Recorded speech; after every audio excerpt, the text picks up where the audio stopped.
It's World Series time again tonight, and I've done a little brushing up on my baseball. In fact, I've become quite an authority. For instance, I know that there are 2 different leagues, each league having 2 divisions, and the winners of the 4 divisions have a best out of 5 playoff to see which 2 teams play in the best out of 7 World Series. The only thing I don't understand is why the winners of the World Series wait until January to play in the Super Bowl.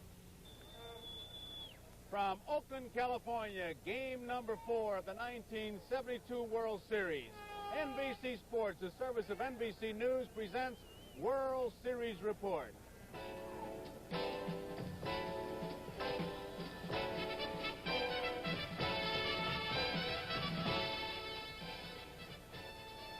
Hi, everybody. I'm Joe Garagiola, and once again, I'm here at the ballpark in the bleachers, and the weather, well, we don't have any rain just yet, but there is a threat of rain. I've brought my umbrella. I'm ready. It is cool. It is one of those nights that you better hit that ball right here and not on the end of the bat or on that handle. You're going to get a handful of bees. It is crisp.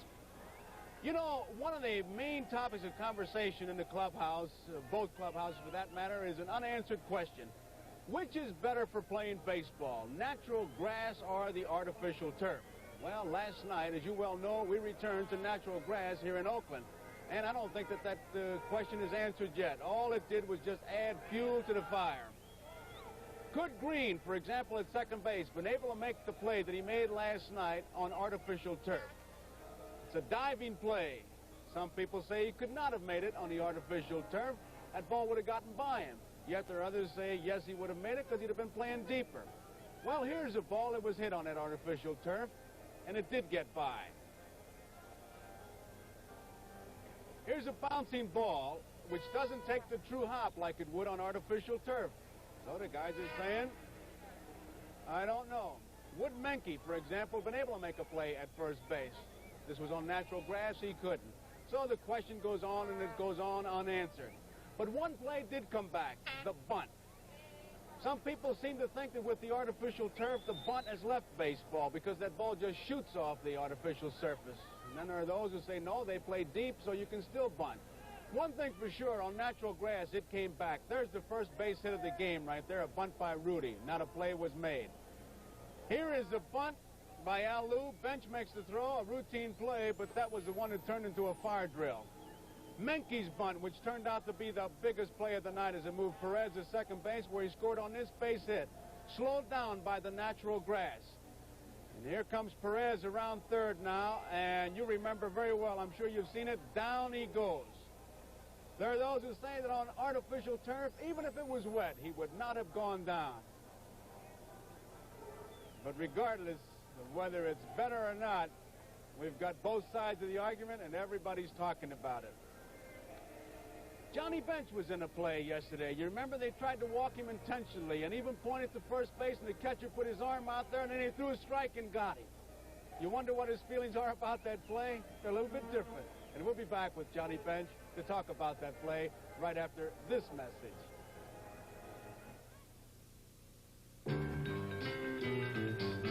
Johns Manville fights fire.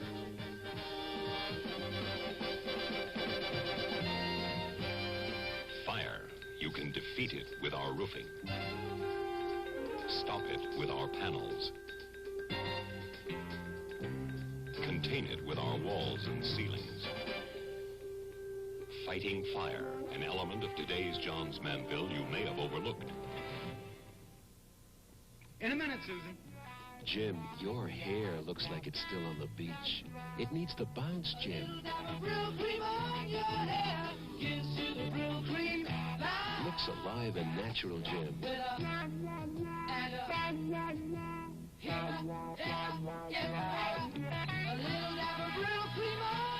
Jimmy? Ask Jim. That's not going to hurt anything now. It's got some... John, yesterday, you were the victim of what I guess I'd have to call a dirty pool. The catcher goes out to give the intentional walk, and zap, they throw a strike. Had it happened before to you? Never, and I don't think it'll ever happen again, Joe. I wasn't upset too much about it after the game, but I woke up this morning, I started thinking about it, and, you know, with 60 million people looking on, you really look like a goat. The thing was that I was halfway prepared. Morgan had had hollered at me and said, "Be alert, be alive," when the pitcher started into the windup. Did you believe Dick Williams when he pointed right there to the mound? Well, on the mound? I think he'll probably win an Academy Award for this series. He is most appearances by a manager, most pointing, most discussions, whatever. And of course, I think now their tricks are over, and here he is right now, and somebody didn't wait. Ooh. And in fact, he said it was the best slider he threw all year. Did you see Tennis when he put his arm out?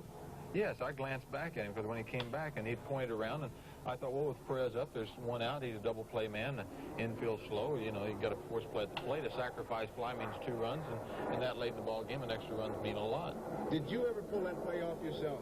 No, I've had pitchers throw it over the plate. Well, not without it, without intentionally doing it, but those tricks like that. Now we're aware of their type of baseball, I think, to an extent. And they've just about run out their string. Would you do that to somebody else? I don't know. You find one rare situation, you find one catcher that really doesn't know what's going on, and you go out there and try to catch him. And they did. It didn't make you mad till this morning when you realized how many people saw it. That's about it. Now, why in the world wasn't I ready, or how can he make that kind of pitch? I think it was just the fact that I was a victim of the times, and it's not a good thing for me to really remember, because everybody now, the whole winter long, is going to say, "Hey, I saw you take that 3-2 pitch. That's stupid." Hey, John, you were talking about Billingham after the ball game. You were very high on the fact that you thought maybe he should have even been your starting pitcher in the series. Well, I really did, Joe. I said that after the first ball game, not knowing their attack and what type of hitters they were, we went ahead with Nolan. But after seeing their attack, I said I wish that Billingham could have started, because I felt he was the pitcher that could have done the best job against them. He picks the corners, he's got a sinker ball, and he throws a big slider, and I think that's the best way to get these guys out. How about Gullett? Yeah, Gullett's going to overpower him. I think against Pittsburgh he had some problems, but he's a power pitcher going against a power hitters. And when something like that happens, the power usually hitter is going to wind up winning more often than not. I think he can beat this ball club. I really do. I have complete faith in him. And then let's hope that Nolan can just come back. overpowering him. Right. John, I want to get into a thing about wearing gloves to hit. Do you wear a glove to hit? Only in spring training, just until my hands get tough enough, and then I just stay away from the gloves. I sweat a lot, and the hand gets all wet, so it doesn't do me any good. You still use dirt? Well, I'm not much of a dirt man. I like the pine tar and the rosin, a combination. I leave it sticky on my hands. They're almost black when the game's over, and I really get a good feel of the bat. Well, John, we've got 4 fellas that I'm going to talk to who wear gloves. I'm going to ask them on what hand they wear and why do they wear it. We should get some interesting answers. Well, my name is Angel Mangual, and I use 2 gloves because I feel comfortable. And I use cold in my bat because here in Oakland, only in the season it's cold all the way, and that's why I use glove and cold in my bat. My name is Sal Bando, and I use a batting glove on my left hand because after the off-season, when you report to spring training, your hands are soft and they're susceptible to getting blisters, and they get sore, and all the extra hitting to become very raw. Plus the fact your coordination isn't what it would be during the months of June and July, and hit a lot of balls badly and your hand stings. I would like to break the habit, but I'm just unable to.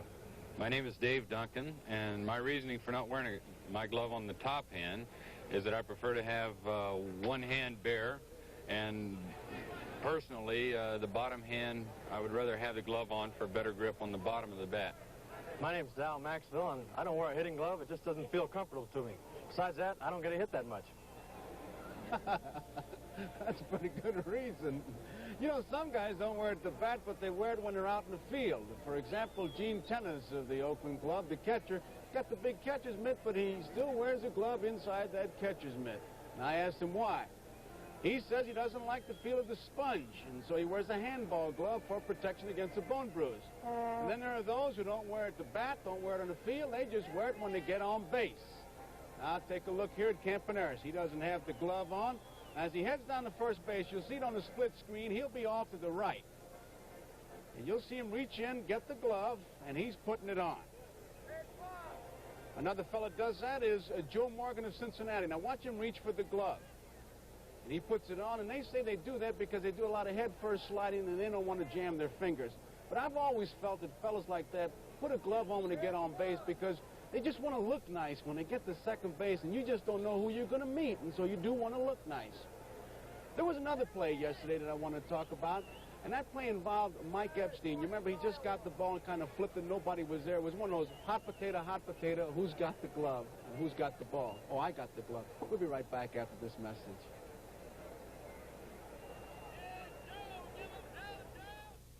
If the world made only one kind of sound, Scotch would make only one kind of tape.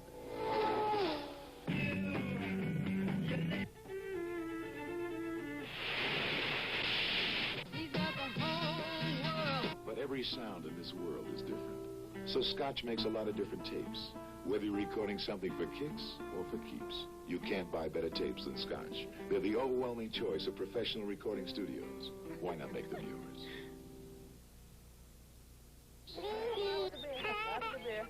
Allstate has life insurance that says you don't have to die to collect.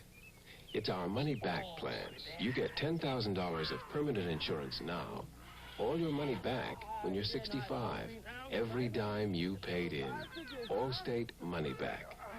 You get something back when your load gets lighter. Happy day? You're in good hands with Allstate, young man.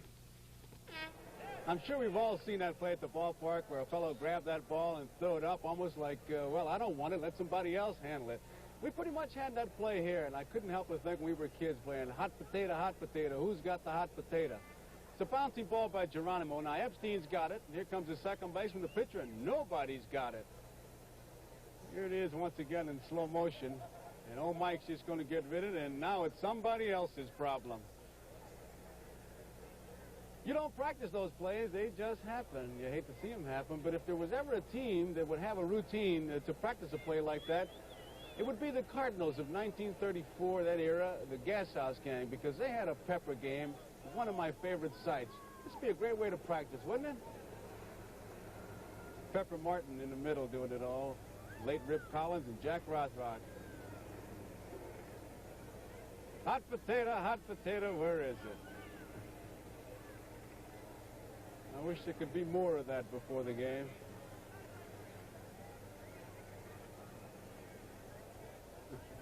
The Gas House Gang. Well, there it is, and we get set for game number 4. And for the Oakland A's, it'll be a left-hander. Ken Holtzman is the pitcher for the Oakland A's tonight. And Ken Holtzman's record, 19 victories and 11 defeats. He's got an earned run average of 2.51. And for the Cincinnati Reds, it'll be Don Gullett. And as you heard Johnny Bench say just a few moments ago, Gullett, an overpowering type pitcher. He's won 9, he's lost 10, earned on an average of 3.93. So that's it, and this is Joe Garagiola inviting you to stay tuned for game number 4, which will be coming up right after station identification. So long, everybody.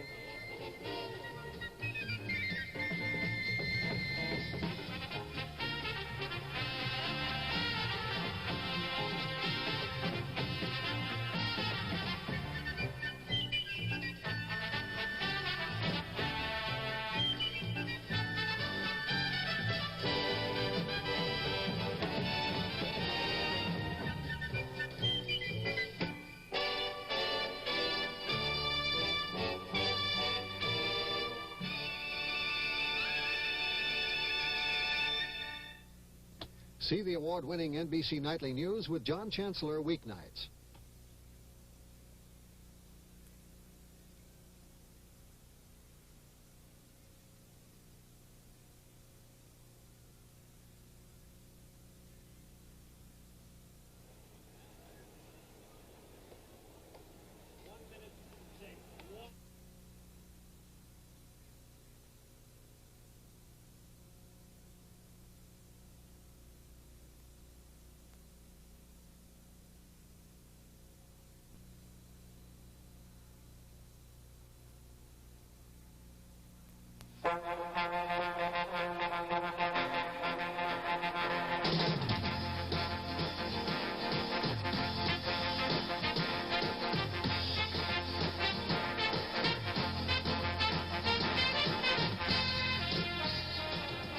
Temperature in the mid-50s, misting, overcast in the Bay Area.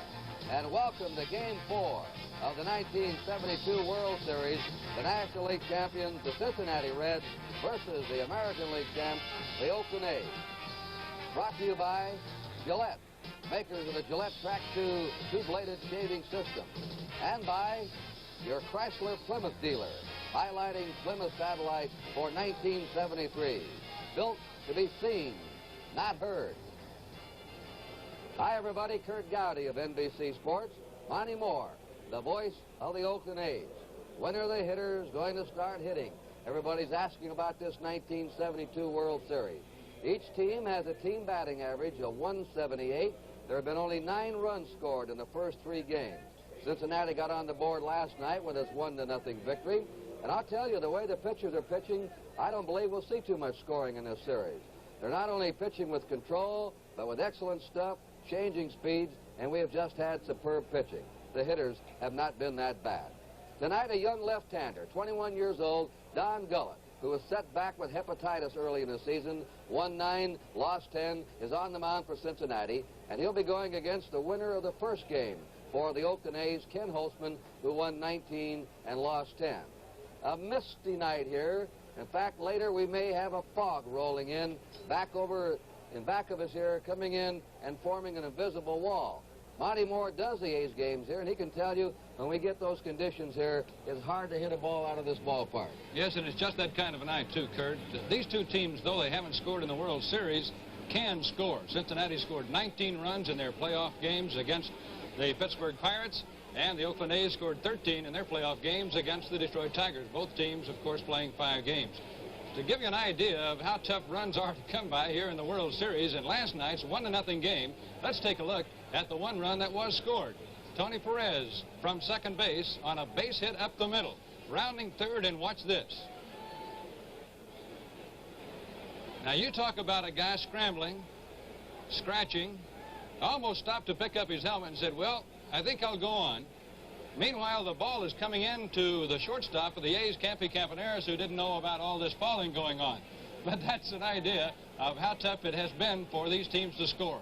But during the course of the season, Cincinnati was the second best scoring team in the National League, averaging almost 5 runs a game, and the A's were the second best in the American League with almost 4 runs a game. So, Kurt, we'll see tonight whether good pitching once again can stop these hitters. And can you imagine how Sparky Anderson felt? He's been trying to get a run in here when his man fell down.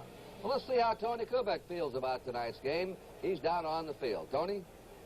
With me down on the field, Pete Rose. And, Pete, I don't mean to say this to sound like I'm discrediting either team's pitching staff, but is the pitching been that good, or has the hitting just been lousy? Well, I think it's a combination of both, Tony. They've only given us 4 runs, and we've held their team to 5 runs. And Hunter pitched a great game. Odom pitched a great game. Billingham pitched a good ball game. Holtzman pitched good when he was in there. And I don't know. It's been tough hitting. We had some days off after the Pittsburgh series, and we've been 3 days without batting practice now. But they say that good pitching will always overcome good hitting, and that may be the case right now. But I know some of the fellas, including me on our ball club, aren't swinging the bat like we were against Pittsburgh in the playoffs. And I think when we start swinging the bats, we should be able to beat Oakland, because they don't score a lot of runs. They rely on their pitching mostly. Pete, do you think having seen Kenny Holtzman over in the National League is going to be an advantage for your team? Well, it definitely should help you, and it didn't help me the first game. I was 0 for 4 off him. He pitched 5 innings against us, but just like tomorrow, Catfish Hunter pitched for the second time around. Then we'll get to see probably Vida Blue Saturday and Blue Moon Odom if it goes 7 games Sunday. And I think it always helps a hitter, especially a hitter like me, because I want to know how a guy's curveball breaks or how a guy's slider breaks or what kind of velocity he's got on his fastball. And I think seeing a guy more than one time really helps you, especially me. Pete, quickly, what about Don Gullett? He's had a few bad starts. Well, what can you say about a guy that pitched 2 times against Pittsburgh Pirates? Pittsburgh's an explosive ball club, and they handle left-handers pretty good, and other than that, he's pitching pretty well.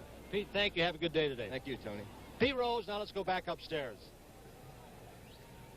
Another sellout crowd here in Oakland, and we're ready now for the opening ceremonies of Game 4 of the series.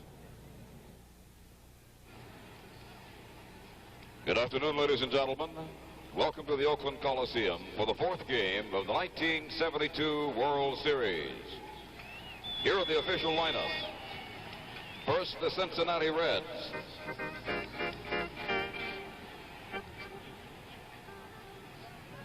Here's the manager of the Reds, number 10, Sparky Anderson.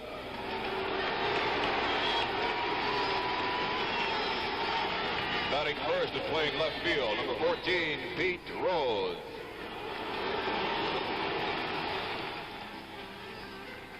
Batting second and playing second base, number 8, Joe Morgan.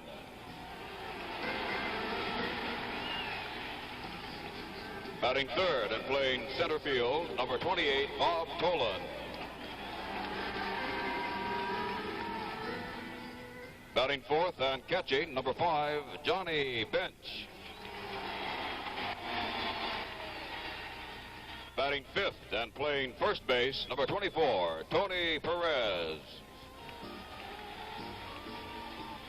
Batting sixth and playing right field, number 11, Hal McRae. Batting seventh and playing third base, number 16, Dennis Menke. Batting eighth and playing shortstop, number 13, Dave Concepcion. Batting ninth and pitching, number 35, Don Gullett, who is warming up in the bullpen.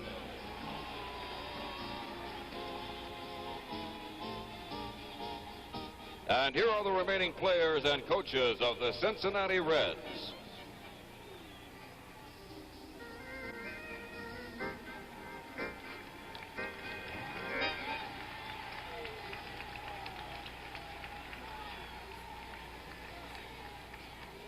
Now for the Oakland Athletics. Here is the manager of the A's, number 23, Dick Williams.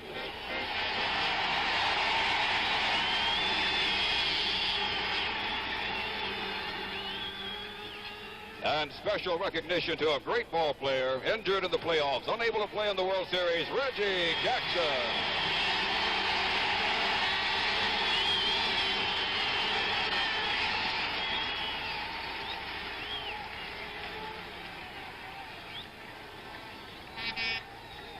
Batting first and playing shortstop, number 19, Campy Campaneris.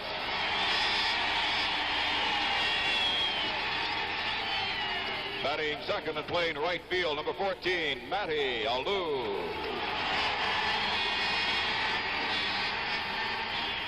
Batting third and playing left field, number 26, Joe Rudy. Batting fourth and playing third base, number 6, Captain Sal Bando. Batting fifth and playing first base, number 5, Mike Epstein. Batting sixth and playing center field, number 25, George Hendrick. Batting seventh and catching, number 38, Gene Tennis.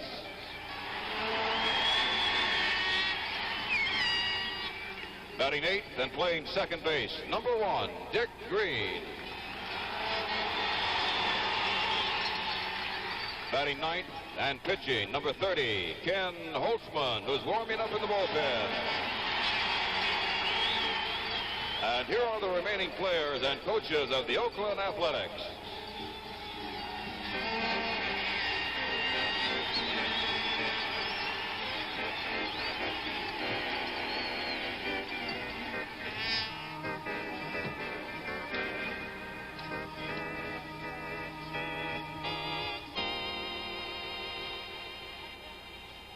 Ladies and gentlemen, we invite you to rise and join in the singing of our national anthem, which will be sung by the Bell recording artist, The Fifth Dimension.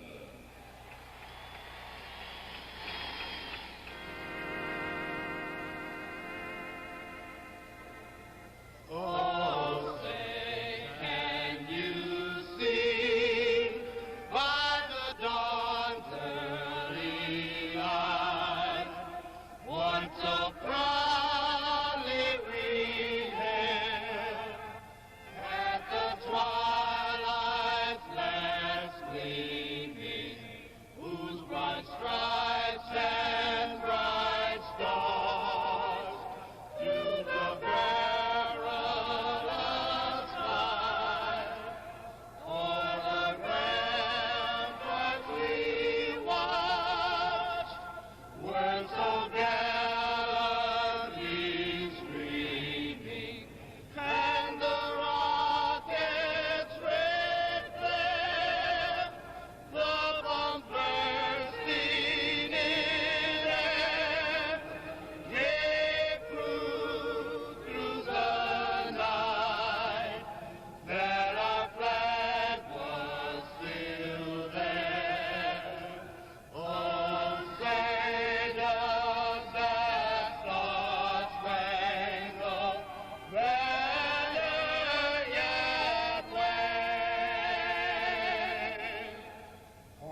fourth game of the 1972 World Series is about to get underway. We'll return in a moment.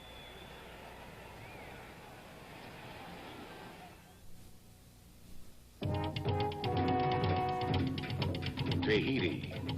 Your first shore leave in 3 months, but you're seeing more than most guys do in a lifetime.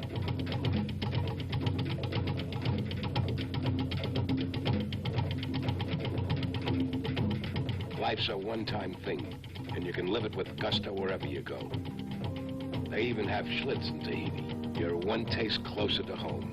When you're out of Schlitz, you're out of beer. The gift of love is gentle for the children at their play. Each precious, pleasing moment speaks their name. You love someone, you want to protect them. That's love. That's life insurance. Lincoln National Life Insurance. The gift of love. The gift of love.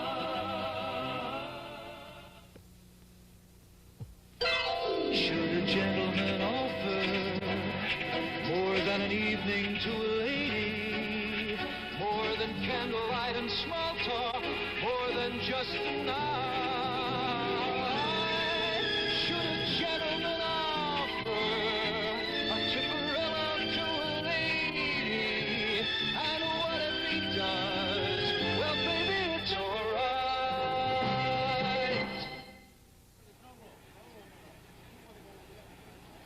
Ladies and gentlemen, we direct your attention to the commissioner's box where Lefty Grove, who in 1931, the last year the Athletics were in the World Series, won 31 games and lost only 4, and who in 1969 was voted the left-handed pitcher on the all-time All-Star team, will throw out the ceremonial first pitch.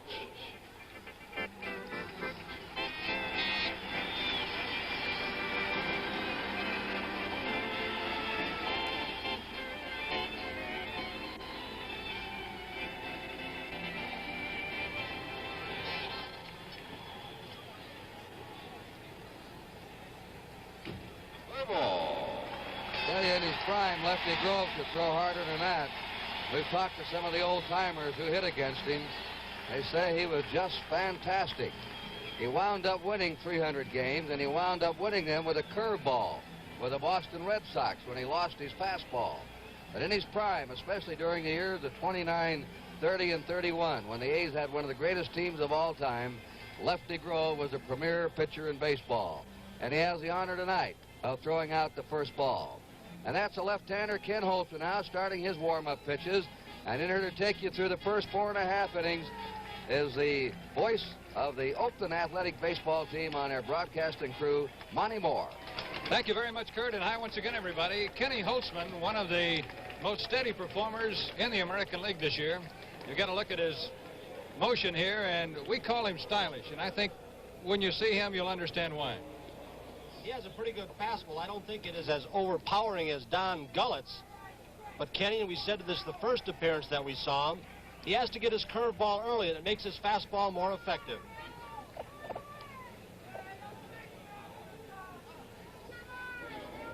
The umpires for the game here tonight, Frank Umont of the American League behind the plate. Bob Engel at first base. Bill Haller at second base. Chris Pelikutis of the National League at third. Jim Honachek of the American League down the left field line. And Mel Steiner on the right field line. He's from the National League.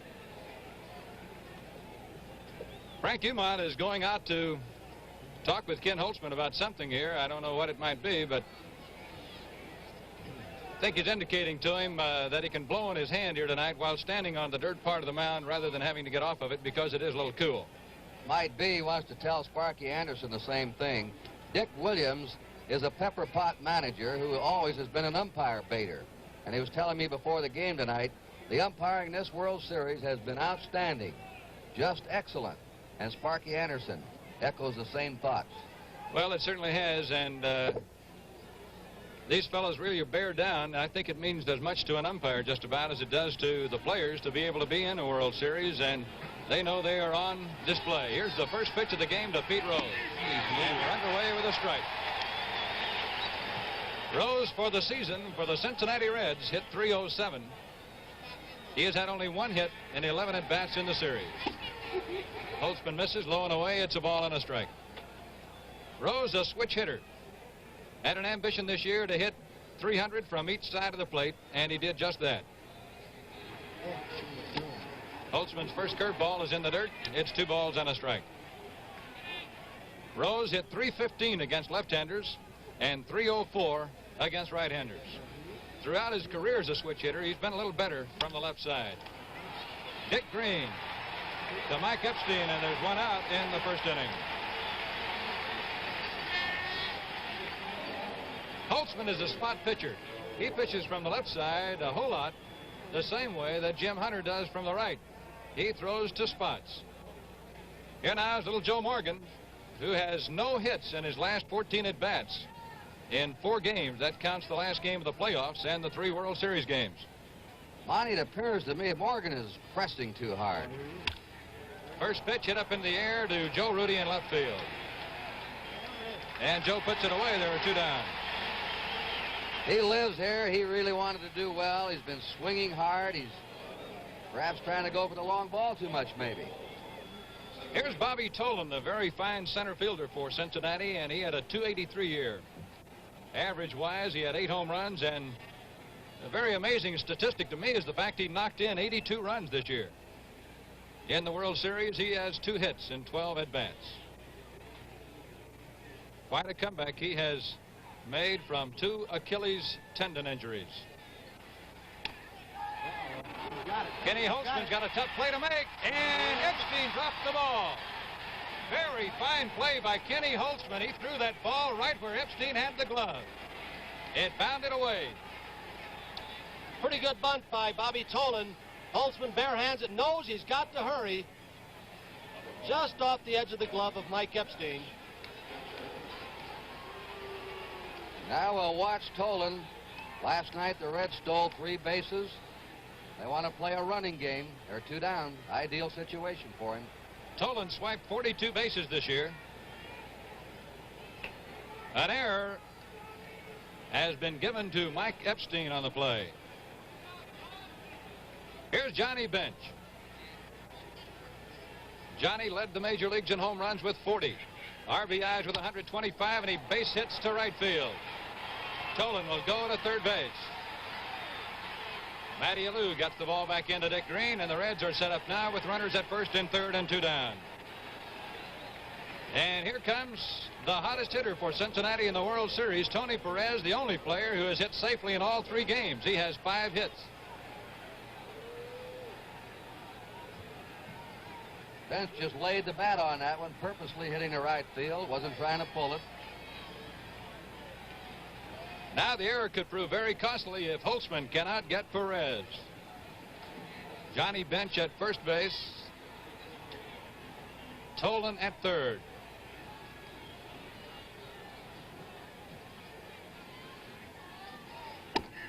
Good fastball, strike 1.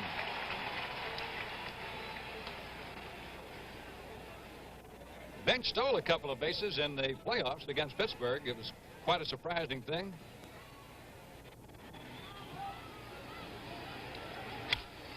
Ball's fouled away. Monty, he stole on the pitchers.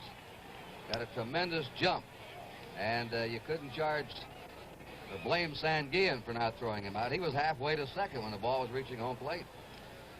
They have given the error to Kenny Holtzman, not Mike Epstein.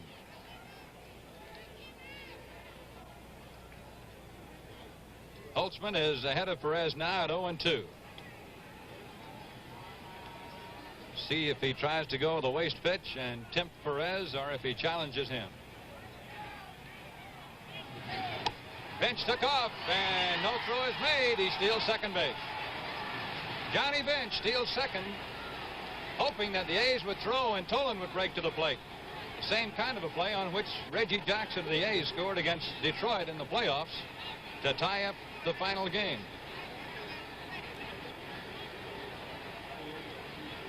Now base hit could score 2.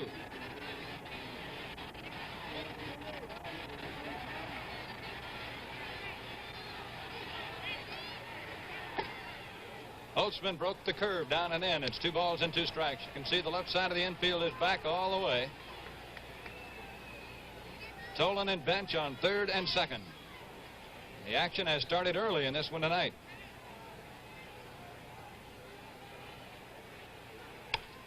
Foul away. Holtzman with a good live fastball. Monty, so far in this ball game, as opposed to last night, the hitters are obviously seeing the ball better. Cincinnati seems more aggressive at the plate than any of the other 3 games. Sparky Anderson seemed to think the win they had last night really relaxed his ball club. They were awfully tight until they found out they could score, though it wasn't many. Tolan with a bluff start off 3rd. Holtzman again challenging Perez with a letter-high fastball. It's 2-2.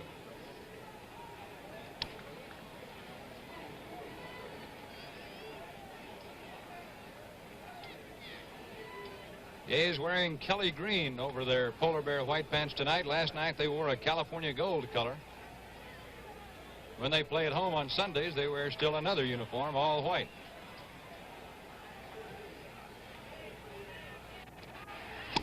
He struck him out. The score after a half inning, Cincinnati nothing, Oakland nothing.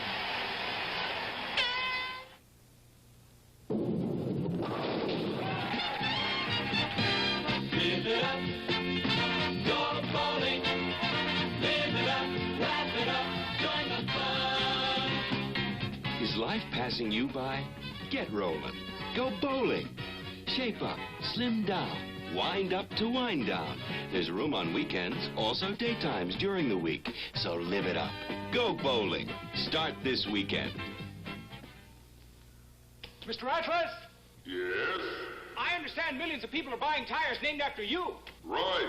They know Atlas tires are built for strength. Hey! Deep tread. That deep tread helps give you long mileage and good traction. Well, where can I get them to fit my car? There's an Atlas tire for every need and pocketbook at 50,000 leading service stations. There's one near you. Say, who's holding up the world? Atlas tires, all built with the strength of Atlas. When you belong, you know you've made a place for yourself. Belonging is what credit unions are all about. You're more than a customer. You belong. When you belong, it all belongs to you. Join your credit union, that's where you belong.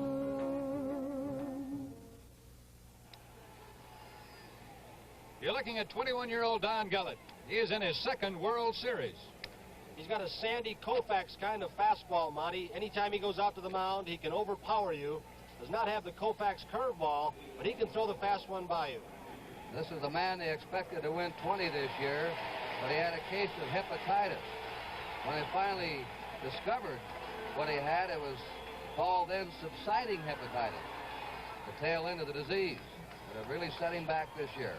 Here is the A's leadoff man, Campy Campaneris. Ran up on the first pitch, and it's a strike from Gullett, and he brought that one right on to town. Campaneris uses a big bat, as you'll notice. It's almost a bottle bat, but it's big all the way down to the handle. Very light, however. He's broken about 30 bats this year. Trying to bunt, it goes foul again. It's no balls, 2 strikes.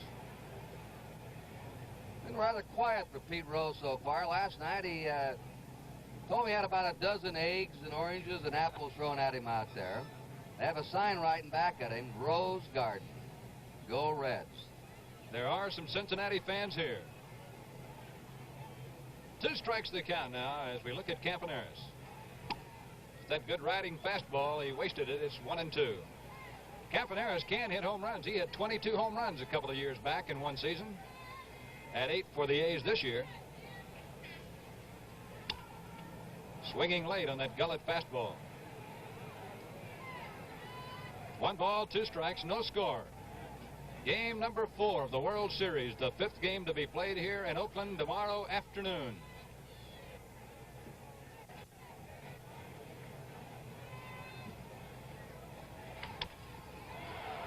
Gullett, good stop.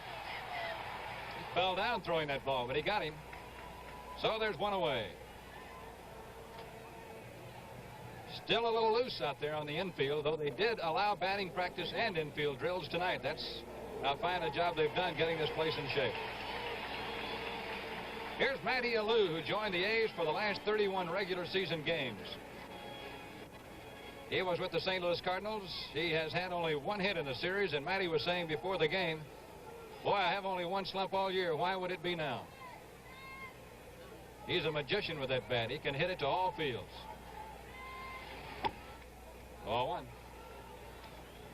Monty, notice the way they're playing him in the infield, especially over here in Oakland with the soft grass. They've come in halfway. They're really in tight, and the outfield's very shallow. Little blooper to shallow left field. Coming on is Pete Rose. Good catch. He got him on the run. And that's why they play shallow. He dumps that ball right in behind the shortstop with a little inside-out swing. Here comes Pete Hard. He's an ex-infielder, but he has really learned how to play the outfield quickly. See that soft spot just in front of Pete? It could be trouble for a shortstop and the second baseman on the other side going back on the ball. Very soft. Now here's one of the A's most consistent performers, Joe Rudy, the left fielder. Rudy had a phenomenal year, batting .305, 19 home runs. And Gullett nips the outside corner with a strike and a good fastball. It's 0-1. Gullett looks quicker tonight than when we saw him in the playoffs against the Pirates, throwing harder. He threw that one right by Rudy. It's 2 strikes now.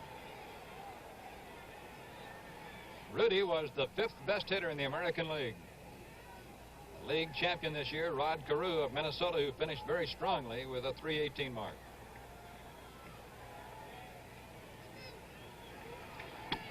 Bench moved outside, you notice, just a little bit that time, asking for the waste pitch. You watch the good catchers move around behind that plate. They help out pitchers, particularly men like Gullett.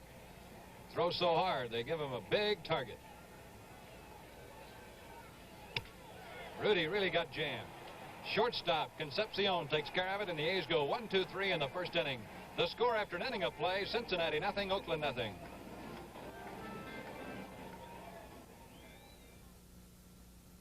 Extra care in engineering. It makes a difference in Chrysler Corporation cars. What began in outer space is now right down to Earth.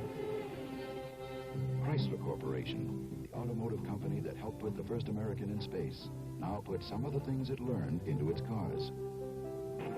Step into the start of the new age of automotive electronics. Electronic ignition for up to 35% more starting voltage than conventional systems. Now standard on all Chrysler Corporation cars built in this country.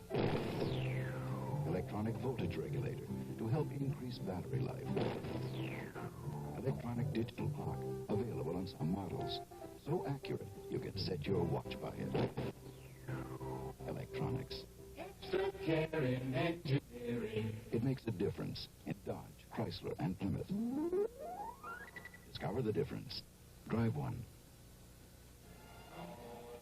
Give you a look at the differences in uniforms of the umpires. On the right, the National League umpire you see is in all black with a white patch over the left chest, and that's an American League umpire, Bill Haller, on the left. He has gray slacks with a dark blue sport coat, and they tell me that the American League umpires next year might even be wearing those white striped shoes. Here is Hal McRae. Holtzman starts him off with a fastball outside. It's 1-0. A lot of differences in umpiring in the two leagues, not only in the strike zone, but how they stand behind the plate, the uniforms they wear, and where they stand to cover second base. McRae with a base hit up the middle, and he is 3 for 3 in the World Series. He's the guy, Kurt, who says, I'm going to go up there swinging as hard as I can on every pitch. I might fall down on my face, but I'll be swinging. Let's watch his swing here. They got to find a place for him. They're thinking about third base for the future. Good level swing. He's done an outstanding job of pinch hitting in the playoffs, and a snap through and his follow through. He can hit, and they were trying to find a spot defensively for him. He may wind up at third someday. Dennis Menke, who proved last night he can bunt, may be doing it right here. He squares around and bunts at it, misses. They've got a runner picked off with a good throw, but they don't get the throw. Gene Tennis had McRae off first base, and a good throw would have nailed him. The throw went in the dirt. Take a look at it again. McRae getting off for the bunt. Menke right on through it. Bad throw by Tennis. Epstein did a fine job keeping the ball in front of him going in that right field corner. Dennis Menke. For Cincinnati this year, hit .235, but he knocked in 50 runs. He's had one hit in the series. Been up 9 times. Bando short hops it. Goes down to second. Green. Whoa! Is he taken out at second base by McCray?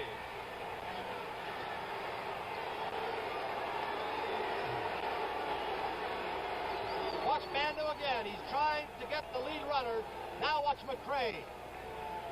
Green, a dead duck. Watch McCray once again.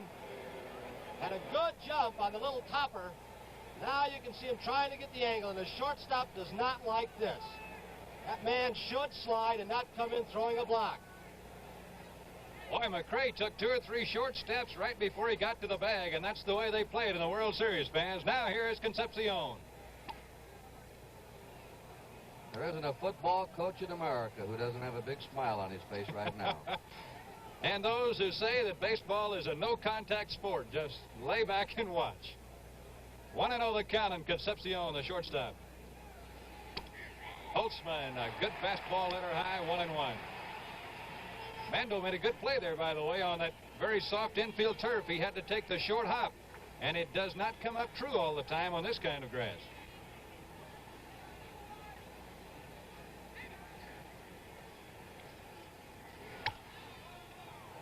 Foul strike back into the crowd. It's a ball and 2 strikes. Only one player in the National League wears number 13. And you're looking at him, Dave Concepcion. 4 American League pitchers wear number 13, including Blue Moon Odom, who worked here last night.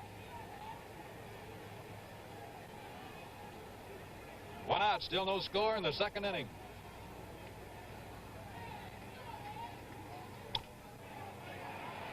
Bando to Green, they got 1, and there'll be no double play. And Green hung right in there. He didn't flinch.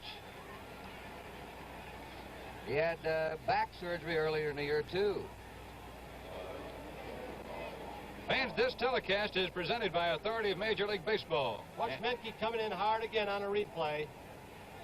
Another difficult play for Green. Much more difficult for a second baseman because your back is toward the runner. The shortstop, you have the runner out in front of you. You can see him sliding. You can avoid him. Here's Don Gullett with a runner at first and 2 down. He had a good rip. Gullett hit .211 for the year. His lifetime National League average, 159. Only 21 years old and his second World Series. Strike 2. Holtzman showing good respect. He's keeping that ball away from Gullett.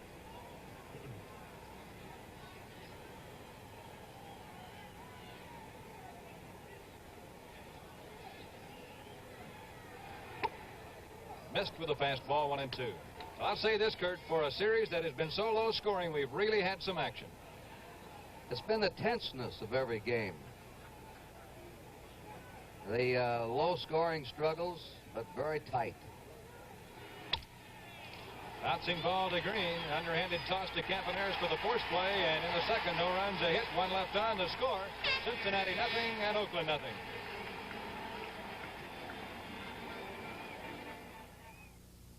Hi, guy. Sid? Sid? What's this, a new kind of right guard antiperspirant? Hi there. That's my new Right Guard natural scent. Natural scent? It's new. Light and fresh. You know, natural. Smell it. Huh? It smells terrific. It's Right Guard. Oh. Helps keep you dry all day. New Right Guard natural scent. Does Monin hold out to you? Oh, they moved. Oh. This is my husband, Bruno. Bruno? Hi, guy.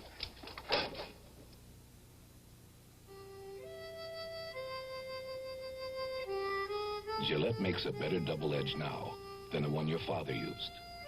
The smoothest edge we can put on a blade for the smoothest shave we can put on your face. The Platinum Plus blade. And someday, Gillette will make even a better blade for your son. The more things change, the more they stay the same. We made the first blade, and we're still the first blade. Gillette. Platinum Plus. The statistic at which you're looking right now indicates that left-handers pitching to the A's lineup with a Reggie Jackson and a Mike Epstein and a Matty Alou, all batting fairly close together, gave this Oakland ball club some trouble. They were tough on right-handers, as you can see, 66 wins and 38 losses.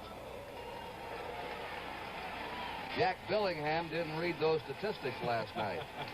He certainly didn't. Here is Sal Bando, the A's team captain. Product of that great baseball factory in College, Arizona State University. Strike, and Gullett really let one go that time. He is throwing hard. Bando's had only one hit in the series. He was the key out that Billingham got last night. Bases loaded, one out. He got him to hit into a double play. 1 ball and 1 strike. In the last 16 games Sal has played, he's really been in a slump. He's not had an extra base hit. Last home run was on September 20th here against Wilbur Wood. Base hit, right field. Bando is on with the first Oakland hit of the night, and that brings up the big guy, Mike Epstein. This telecast is presented by authority of Major League Baseball and is intended solely for the private, non-commercial use of our audience. Any publication, reproduction, retransmission, or other use of the pictures, descriptions, and accounts of this game without the express written consent of the Commissioner of Baseball is prohibited.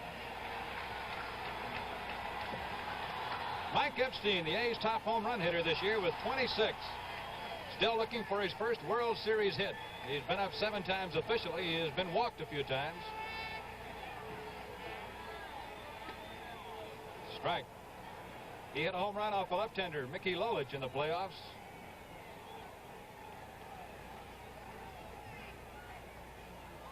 Mike has not been platooned all year in Oakland. He has been given the job most of the season here. Foul away. He will hit the ball for power to left and left center field against left-handers. There's George Hendrick, just in front of the Oakland A's dugout with skipper Dick Williams leaning up on the top step right behind him. You can see the players have their jackets on tonight.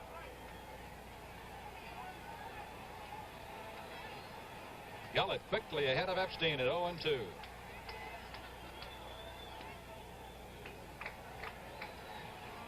Curveball misses. See the first baseman Perez playing behind Bando. Left-handed batter Epstein is up, dictates that partially, but the Reds' first basemen have not held many A's runners on in this series.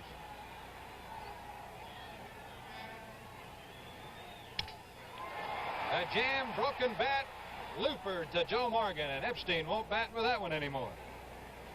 Gullett has really jammed 2 A's power hitters. He's knocked the bat right out of the hand of Rudy and Epstein tonight.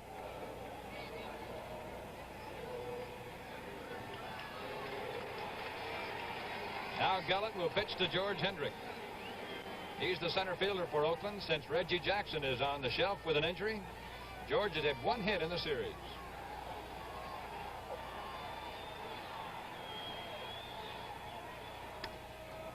Get a good cut right there. Gullett overpowering so far. And he's throwing strikes.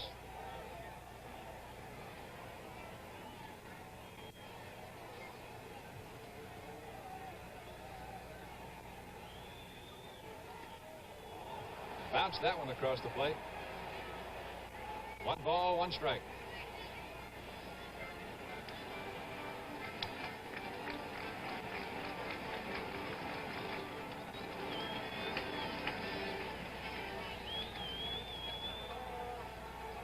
One ball, 1 strike.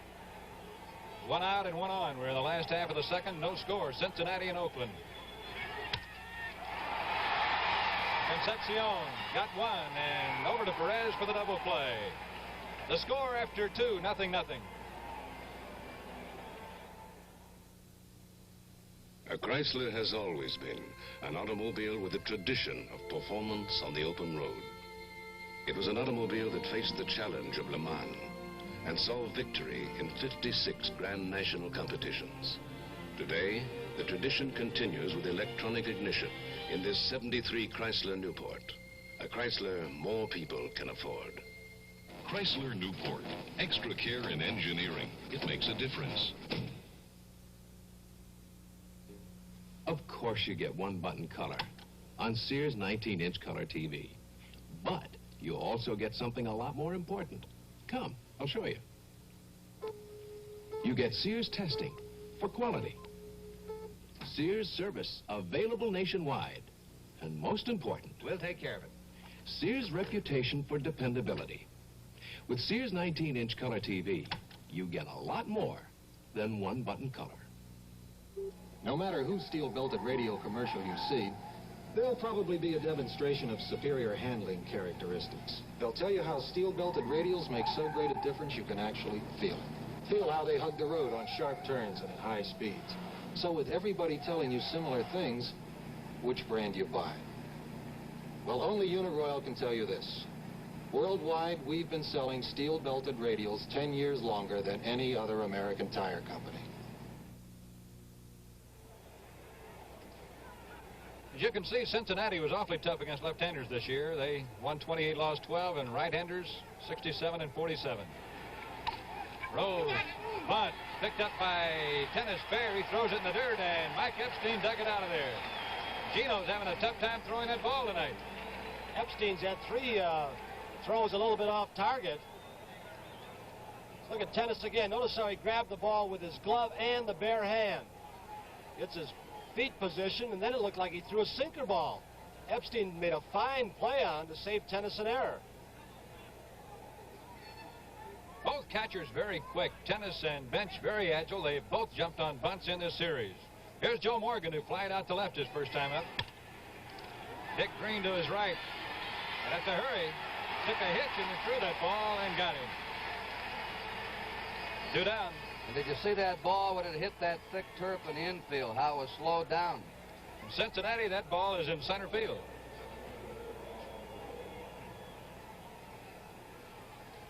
Both catchers, Bench and Tennis, played other positions. This year, as a matter of fact, Bench played some in left field for Cincinnati.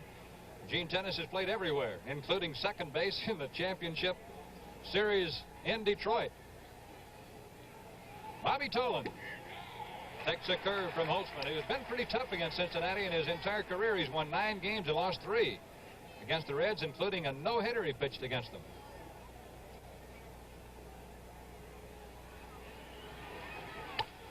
Tolan bounces one to Epstein. That goes foul. Holtzman had that curveball right in on his fist that time. An oddity about Holtzman's record against Cincinnati, as long as he's pitched against them, he's pitched only 1 complete game, and that was a no-hitter. So as he says, and Cincinnati Reds players all say, we usually have something going against him, but he's been able to beat us. And in both innings here tonight, up until now, he's had somebody on.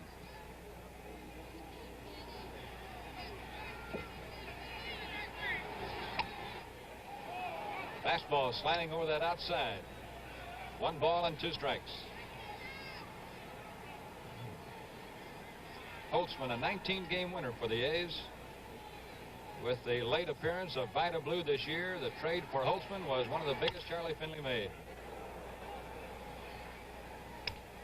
Out in the A's bullpen, Dave Duncan tosses it to one of the little ball girls.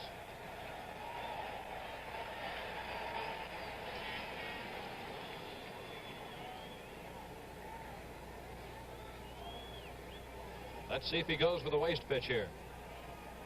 Tennis giving an inside target. He went right after him, and it's a never. That's going to be a tough play for Bando. He makes the play to first for the out. 3 ground balls in the 3rd, and after 2 1/2, the score: Cincinnati nothing, Oakland nothing.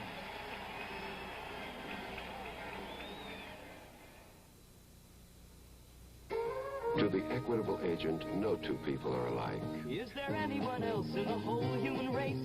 Your kind of style and your kind of grace. No 2 people are alike. That's why your Equitable agent thinks of you as an individual. His training and thinking are shaped around you and your life insurance needs. To the Equitable agent, There's nobody else exactly like you. Nobody else like you.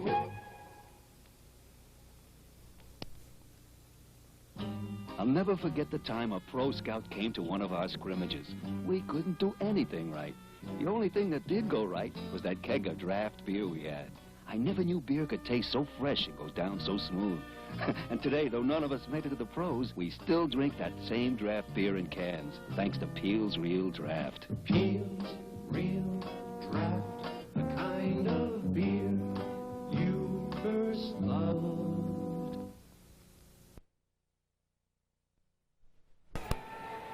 We pause briefly for station identification. This is the NBC Television Network.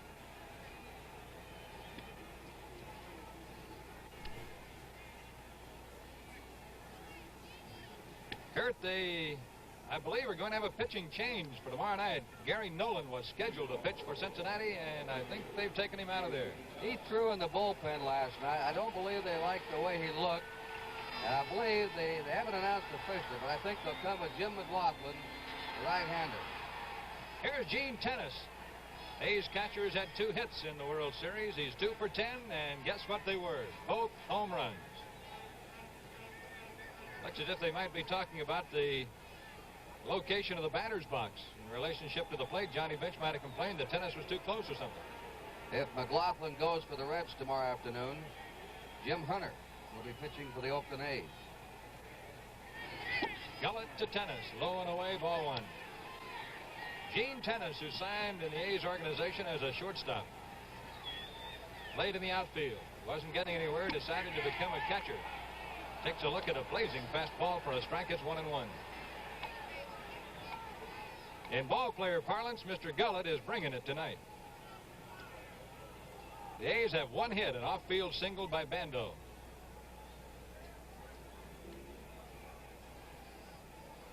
Gullett watches intently as Tennis digs in at the plate. Lefty Grove over behind the dugout probably would have thrown the next pitch right at him. They say he was really mean. Pitch is fouled off, strike 2.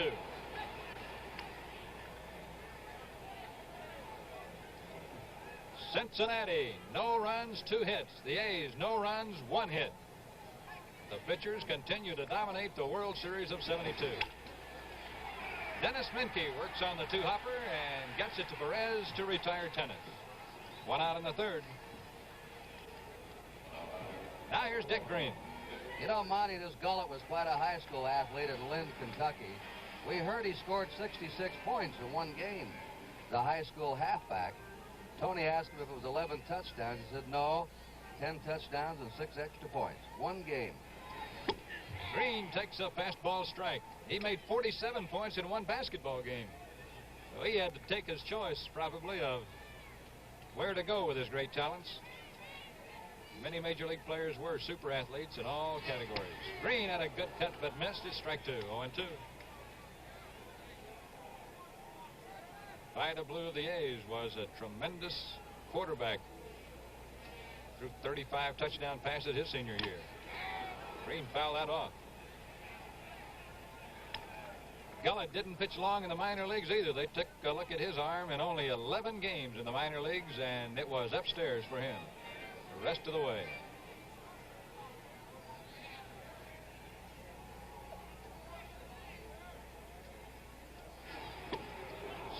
Struck him out with a breaking ball. Bench dropped it but tagged him out. So they're 2 down. Gullett gets his first strikeout of the night. And it brings to the plate Kent Holtzman, who was a good hitting pitcher for Oakland this year. John Chancellor's clear and incisive reporting and the lively commentary of David Brinkley's Journal make the NBC Nightly News television's best. Right here on NBC. Holtzman had a little wager with Catfish Hunter. The season started as to which would get a higher number of base hits for the year, and Hunter finished strongly to take him. His lifetime average shows only a 158 mark, but he has hit a couple of home runs. 1 ball, 1 strike. I think that might have been Gullett's breaking ball. He's even throwing it hard. Monty, if he gets that snake over along with the fastball he's got, A's might be in trouble. He's overpowering. Amazing thing is these young pitchers can come out here and throw strikes in this tense situation. Holtzman rips one to left, but Pete Rose will be there when it comes down. And it's 3 up, 3 down after 3 innings of play at the Oakland Coliseum. It's Cincinnati nothing and Oakland nothing.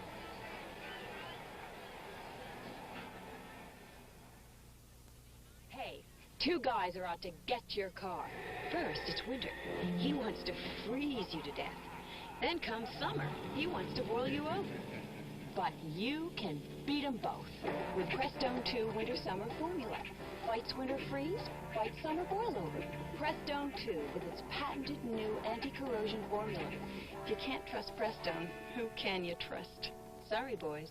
No riders.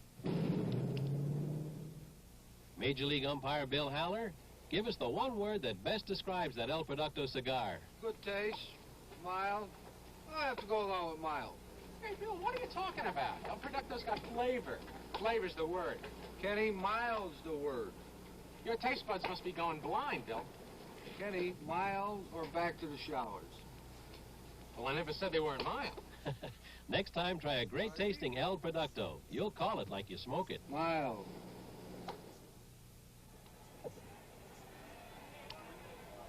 You know, Monty, Johnny Bench is leading off here in the fourth inning. And last night, he dated the boss's daughter. Only it was the wrong boss.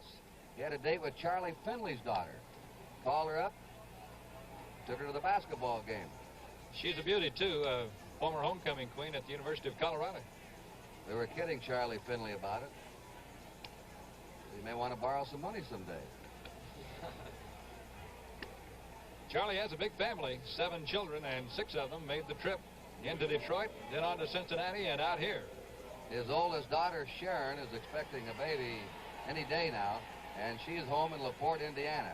The only child that isn't here in the Finley family. And there is his owner, Charlie Finley, right next to his wife, Shirley. Kenny Holtzman to Johnny Bench, who's had 4 hits. Kenny starts him off with a curve high and away. Both Charlie Finley of the A's and Bob Hausum of Cincinnati have done super jobs putting together championship clubs here this year. Hausum decided after the 1970 World Series team for the Cincinnati Reds that it was not the kind of team he wanted, even though they had won a National League pennant. He wanted an exciting team, one that thrilled the fans, and he went out and got a Morgan and a Geronimo and others. Johnny Bench has hit number 5, a single up the middle. And as a leadoff man, Kurt, in this series, he has been something.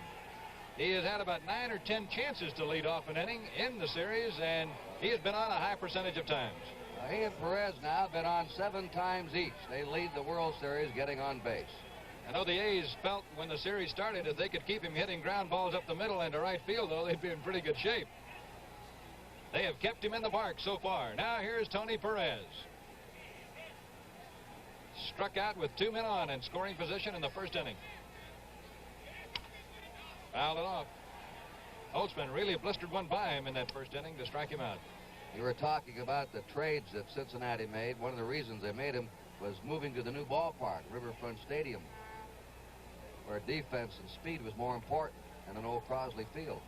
It looked last year as if it might not be the right thing. They finished 4th, but boy, this year, and Sparky Anderson and Bob Hausum both said all winter, we have the kind of club that can win it now, and they did. The drive to deep left center field. George easy riding Hendrick makes the catch, and Bench all the way to second, goes back to first. Perez put a pretty good charge in that one, but there was never any thought that it would go out. George Hendrick covers a lot of ground and makes it look awfully easy. His teammates call him Easy George. 1 out. Now here's Hal McRae, and the A's haven't gotten him out of the series. He's had 3 for 3, including 2 pinch hits. And Kurt, this year, this guy pinch hit 4 home runs. Right, and the Orioles didn't get him out either. He had 5 hits and 11 times up in the 1970 series. Very effective against Baltimore.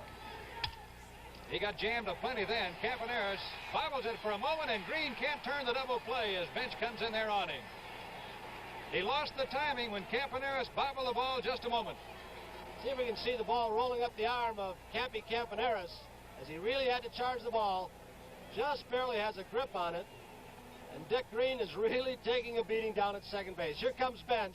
Took a glance at Campy, see where he's going to throw. Now he's got Green once again, who just barely gets out of the way this time. Green has done a miraculous job of holding on to that ball with all those guys shooting at him tonight. 2 out, a man on, and here's Dennis Menke. 0-1. There have been more batters jammed tonight, already about 4 bats broken. Pitcher's moving the ball in, moving it out. Both throwing pretty hard stuff. McRae is going. The liner goes straight to Bendo. The score, 0-0. After a shampoo, you want to hide. You can look wild. Or you can rub something in, but then your clean hair may not feel so clean. Well, now there's something brand new. The Dry Look After Shampoo Control. Made to give clean hair clean control. Hair feels soft. Control is easy. So forget the wild look and the slick look. Get the Dry Look After Shampoo Control. New from Gillette. Clean control for clean hair. Introducing the Roughnecks. Shaving leaves their necks rough and irritated, but now for the Roughnecks, a special kind of Gillette Foamy. Face Saver, with 25% more lubricants for better protection against shaving irritation. Face Saver looks different, feels different. Feel the way your razor glides over even the most sensitive part of your face, your neck.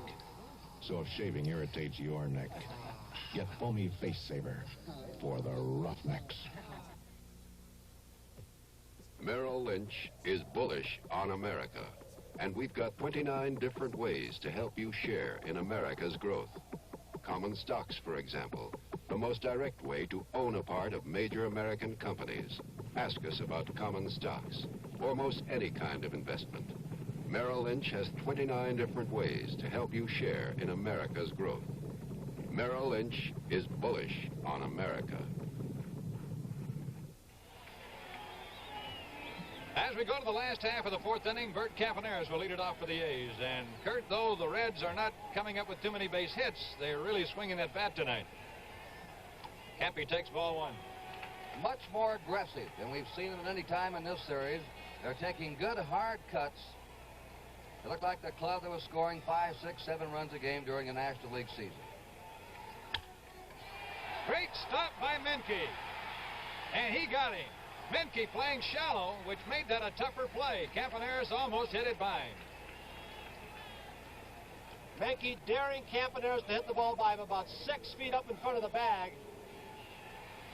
Diving stab by Menke. He knows he's got to hurry, gets a good grip to get Campaneris. Oh, we have had more infielders with their uniforms dirty on diving stops here in the last couple of nights. Here's Matty Alou. Took the curve high. He wanted that one. Gullett hasn't hung very many tonight, but he hung that one. He hasn't hit a ball hard in this series.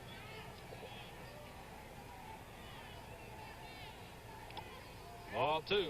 He really ripped it in the Detroit series. He had 4 doubles against the Tigers. 1 off the left center field wall. He's hit 1 home run. He hit it right after he joined the A's and hit it to right field. Gullett is behind him, 3-0 now.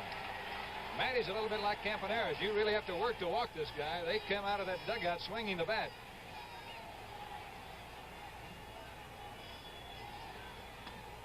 Ball 4.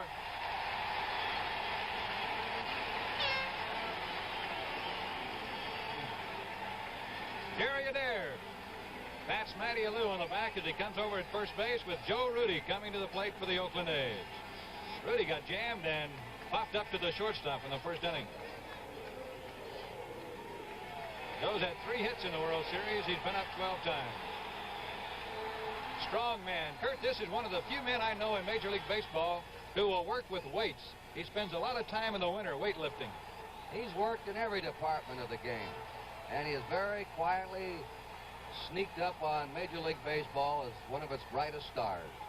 You really have to be quick to stand as he's standing right there and hit the high inside pitch. Tried to go to right with that one. You could see him shorten up on the swing just a little bit. 1 strike to count. It's a very radical batting stance. You have to be strong to be able to stand like that and hit the ball as he's hit it this year.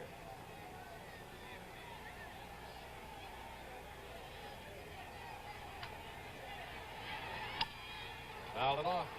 And Gullett is ahead of Rudy now at 0-2. We're scoreless in the 4th inning, and we're happy to have you with us on NBC tonight, watching this game live and in color from the Oakland Coliseum. It's a foggy night. over San Francisco, and that fog is now over Oakland.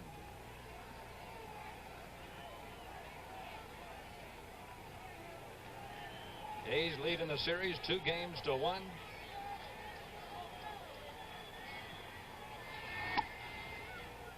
Rudy takes the ball. You'll notice Rudy, after every pitch, leans down and picks up some dirt. Irv Norn, the third base coach for the A's, a boyhood friend of Dick Williams, the skipper of Oakland. They played a lot of baseball together on the sandlots of Los Angeles.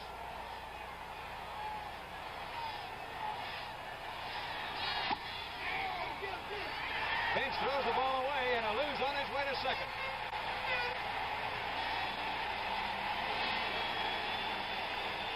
That's the first error the Reds have made in the series. Oakland has made 5 errors. Bench caught Alou leaning a little bit, and he made a pretty good throw right on the money. I think Perez took his eye off the ball momentarily to see where Alou was, and the ball got by him for an error. Now, if Joe Rudy or Sal Bando can come up with a base hit, the A's could take the lead here. 2 balls, 2 strikes. Gullett went high and away on both waste pitches to Rudy.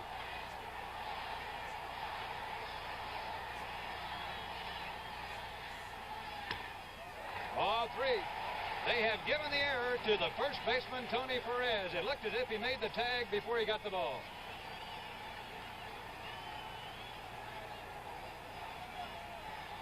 Three and 2 to Rudy. Gullett is not being cued. He's thrown Rudy 5 straight homers. Rudy, one of the slowest batters in baseball at getting ready. He is a very strong concentrator. He struck him out. Gullett just poured it right by him. And now with Bando coming up, first base open, what do you think? Will they pitch to this right-handed batter or save it and pitch to Epstein? Well, surprisingly, Epstein hit over 300 against left-handers this year, and the Reds know that. They're going to work to him and walk Bando. Bando's kind of smiling at the plate. I would imagine he kind of said something to Bench like, man, why are you walking me? Either that or they're not going to catch me like they caught you yesterday. Hey, there's been great camaraderie on the field between players of these two teams, despite what you might have been reading in the papers all across the country. They have a lot of respect for each other, and well, Johnny Bench took Reggie Jackson out for dinner in Cincinnati, and Reggie returned the favor here. But you can see with plays that we've had here tonight, it's all out for leather once they got on the base paths. Here's Mike Epstein with the A's first scoring opportunity of the ball game.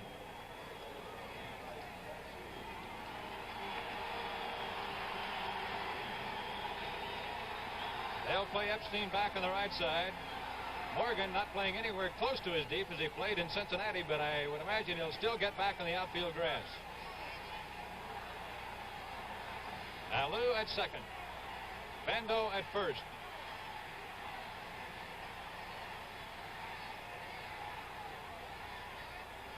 Don Gullett, who won 9 games for Cincinnati and lost 10 this year. Missed with a low fastball. 1-0. Boy, you can really tell, watching him work on Joe Rudy, what he thinks is his best pitch. He threw him nothing but smoke. There's the infield. See the shortstop, Concepcion, playing over behind second almost. Epstein pops it foul right back into our booth almost. Just below us. It's 1 ball and 1 strike. That's the pitch you have to lay off when Gullett's out there on the mound, Monty. Anything that starts about chest high, you've got to lay off because it takes off out of the strike zone high. George Hendrick. Close-up look at the youngster on deck. Epstein doesn't move away from that plate very much. He just moved back a little bit. Mike led the American League being hit by pitches last year, but not this year. Sal Bando was hit about 9 times this year by pitchers. Sal over at first base right now, and Mike Epstein at the plate with a 2-1 count. Scoreless ball game. Base hit could mean a run.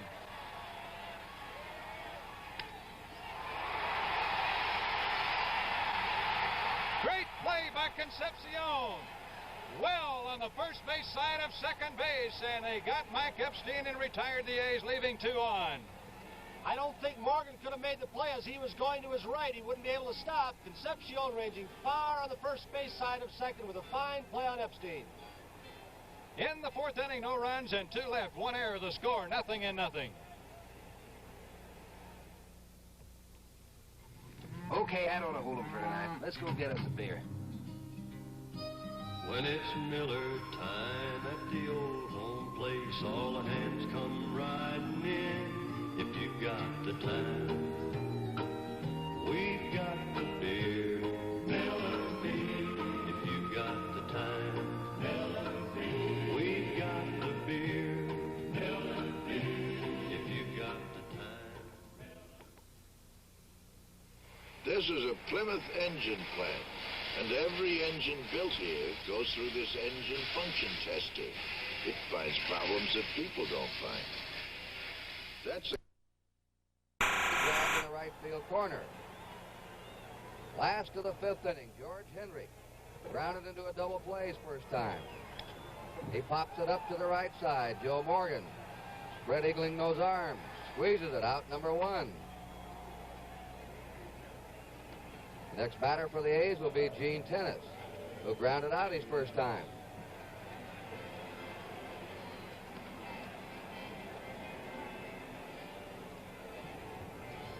The A's, the last month of the season, didn't score many runs. They were winning 2-1, 3-2. Receiving pitching just like there's a long drive. Goodbye. And the A's are in the lead. Gene Tennis has hit another one.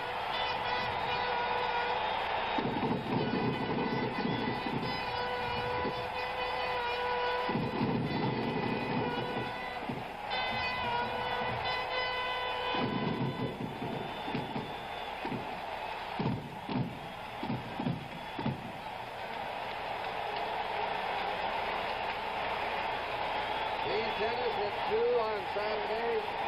Another one today, Charlie Finley with 2 banners. The fireworks and the whole ballpark erupt. And the A's lead 1-0. Dick Green hits that fly ball to right fielder McRae, and they're 2 down. Boy, that Tennis really had authority on that drive. That was a line drive over the left field wall. Kurt, that's a typical Gene Tennis blow. I know a lot of country baseball fans are wondering where in the world were his home runs all year. He wasn't playing much this year, Kurt. We feel if he'd have been playing all year, he's a 20 or 25 home run a year man. There he is, putting on what they've called the tools of ignorance over the years, the catching paraphernalia. Meanwhile, down in the Cincinnati bullpen, Pedro Borbon is going to work. Ken Holtzman lined to left his first time. Ball 1 until Tennis hit the home run. Holtzman had hit the ball the hardest of any A line drive to Rhodes. 2 balls, no strikes. So the A's lead 1-0, last of the 5th inning. The last player to hit 3 homers in one World Series, Don Clendenin, with the fantastic Mets in 1969.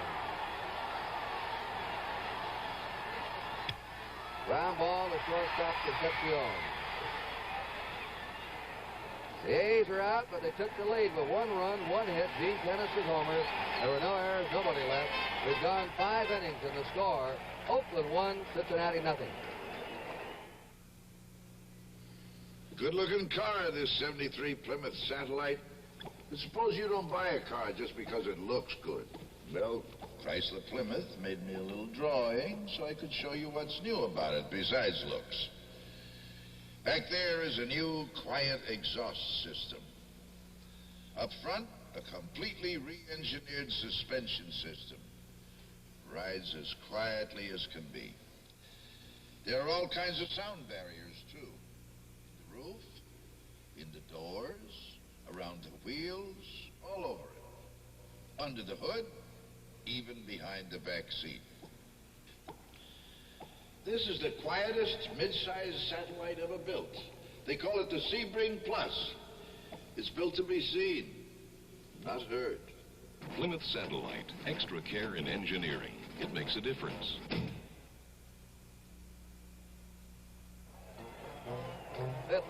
refreshment while they scrape the infield here for the umpires.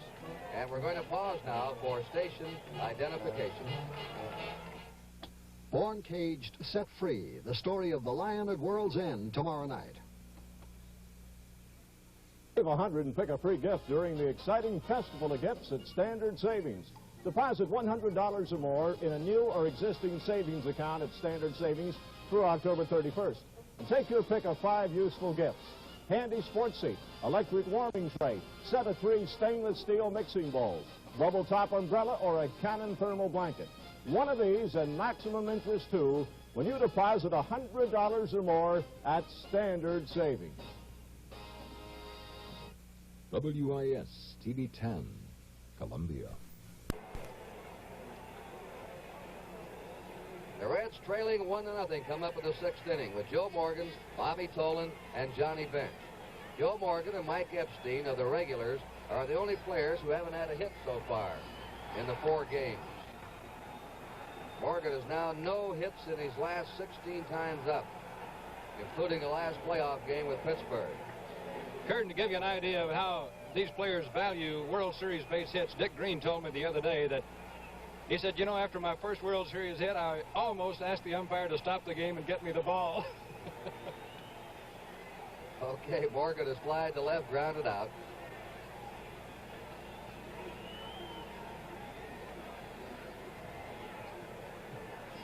The Reds have hit some shots tonight, but right at somebody. Foul back.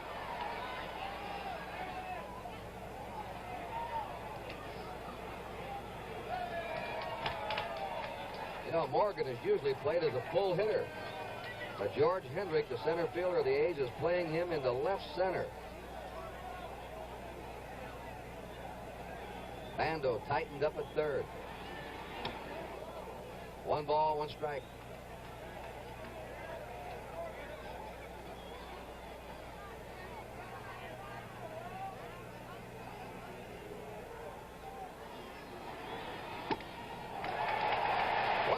Strike to Joe Morgan. Jim Hunter against probably Jim McLaughlin tomorrow. 3:30 Eastern Daylight Time, a World Series report. Joe Garagiola and the coverage of Game 5.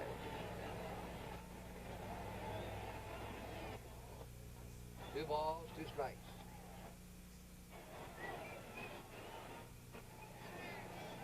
Bobby Tolan. He'll be followed by Johnny Bench.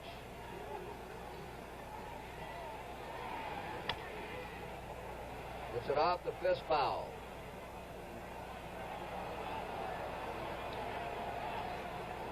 Some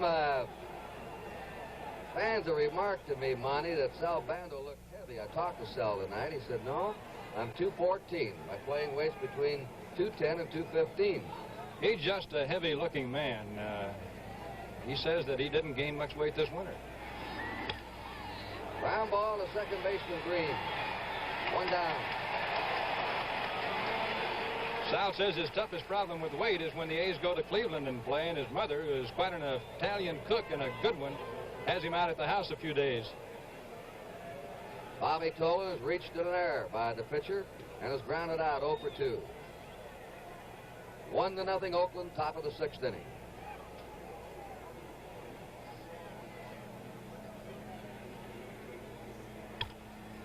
Yet I just tipped Holtzman's glove. Campaneris fires and gets him. I think it just tipped the outstretched glove of the pitcher, Ken Holtzman. If it did, you'd score that one.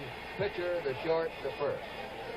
During the last of the 5th, it appeared that Gullett was losing a little bit off his fastball. It's just the opposite of Holtzman. He seems to be coming on stronger. He's thrown his best fastball in the ballgame this inning. Johnny Bench has single to right, single to center. He and Tony Perez lead the series with base hits 5 apiece.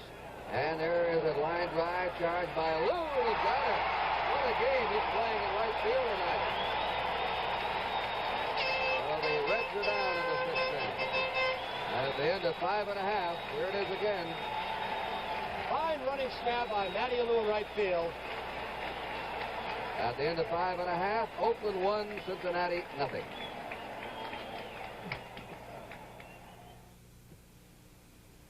sometimes it does pay to be good. Take these two guys. The man on the left is just an okay driver, but the man on the right, he's a good driver. And Allstate gives good drivers a special low rate on auto insurance. Sure, other companies have a good driver rate and other discounts, but with all our discounts and today's most advanced claim handling, compare. And we think you'll find a difference at Allstate. Come see us and bring your halo. I'll never forget the first time my father brought me to Ernie's to have a couple of draft beers with his friends.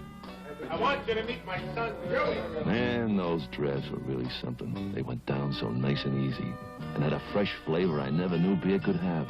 And what I liked about draft beer then, I like now about Peel's Real Draft. Peel's Real Draft, the kind of beer you first loved.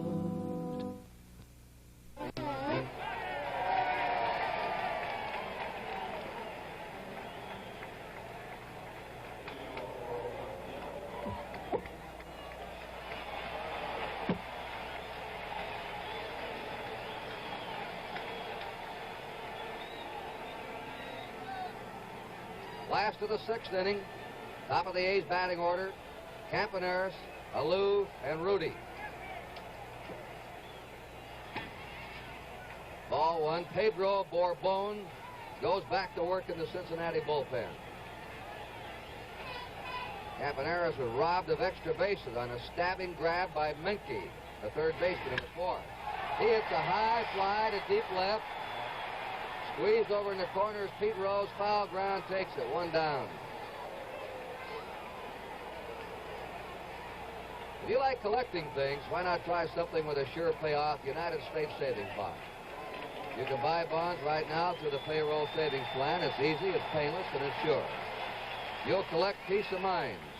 Start buying U.S. savings bonds now and join payroll savings. Matty Alou has flied out and walked. They're cheering his glove, not his bat. And, Kurt, that's a little unusual because when Matty came over here, some of the reports from the National League were that he was not an outstanding outfielder. He has been anything but a poor outfielder for Oakland. He's even thrown 2 runners out on the bases. He's made several circus catches, and the A's are mighty happy to have him. One hopper to third baseman Menke. 2 down. Joe Rudy has popped up, struck out. Oakland ahead 1-0 on the home run by Gene Tennis with 1 out in the 5th inning. The Reds have 3 hits. The A's have 2 hits. Each team has made 1 error. A win tonight for the A's would give them a commanding 3-1 lead. The Reds could even the series up at 2 games apiece if they won.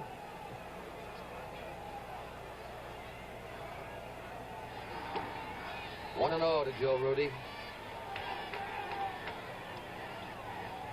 Dick Williams.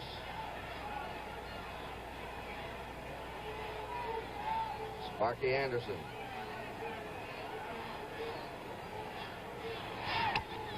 Fouled away. Sparky Anderson used to be the bat boy for Fred Haney's Hollywood Stars. Dick Williams used to play in that same area. Around Santa Barbara, Los Angeles, they've known each other for a long time. And they have a lot of respect for each other. Neither manager has made any kind of a remark disparaging about the other in this series. They've both been very complimentary. 2 balls, 1 strike. I've never heard Sparky Anderson never say anything bad about anyone. He is, I think, one of the kindest and most complimentary men I've ever met. That's Sal Bando on that.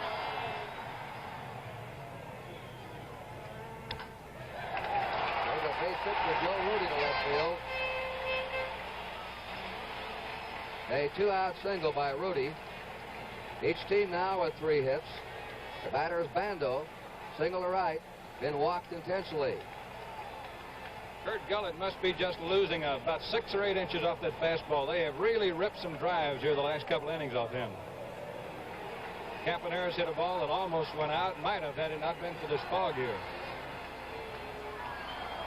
Fog drifting in and back of us, but it's staying high.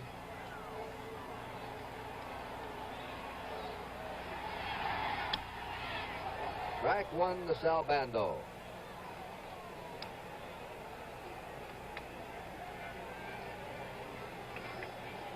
Two out. Joe Rudy at first base. Last of the sixth inning, the A's ahead 1-0. In there to him. No balls, 2 strikes.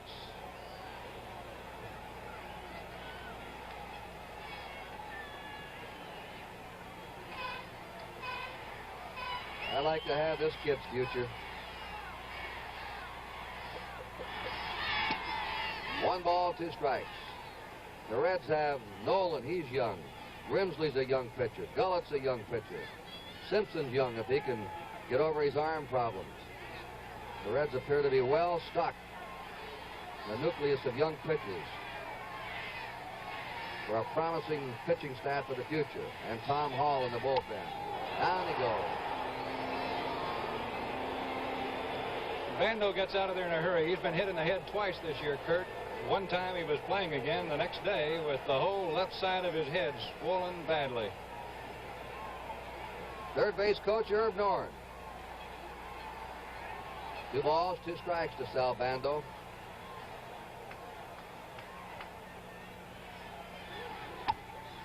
Three and 2. Rudy will be going on the pitch. Tony Perez looked over in the dugout. How do you want me to play it? Shall I hold? Shall I back off the bag? With 2 down. Perez is playing off the bag. Rudy's going. And there's a base hit in the left field. Rudy has to stop at second. Rose bluffs the throw to second base. The A's have runners on first and second, 2 out. Kurt, it's amazing the ground that Concepcion covers. He came close to getting that ball, and he was playing Bando straight up.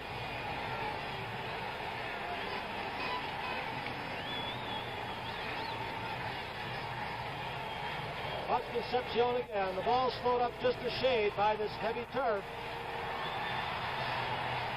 Hit very hard by the glove of Concepcion. Mike Epstein looking for his first World Series hit. Popped to the second baseman, grounded to short. A strike. He was robbed of a base hit by Concepcion in the 4th inning. He has not had a hit in his last 12 times up in the playoffs and World Series. 1-0 Oakland, last of the 6th inning.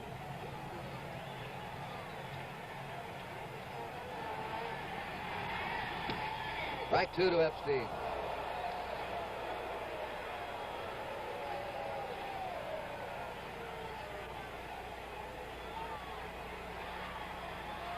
Rudy at second. Bando at first. 2 out. Line shot to right field. Mel McRae has it right at him. And the A's are retired to the 6th. No runs, 2 hits, no errors, 2 left. At the end of 6th inning, Oakland 1, Cincinnati 0. Introducing a great new way to keep a man's hair in shape. New Max for Men, designed by Gillette. The hair dryer and styler with plenty of power to dry hair fast. Too much curl, the training brush smooths out waves. Too little body, the shaping comb blows in fullness. Max for Men, for the natural look, with plenty of power to style as it dries. New Max for Men, the hair dryer and styler, designed by Gillette. Hi, Guy. Sid? Sid? What's this, a new kind of right guard antiperspirant? Hi there. That's my new Right Guard natural scent. Natural scent? It's new.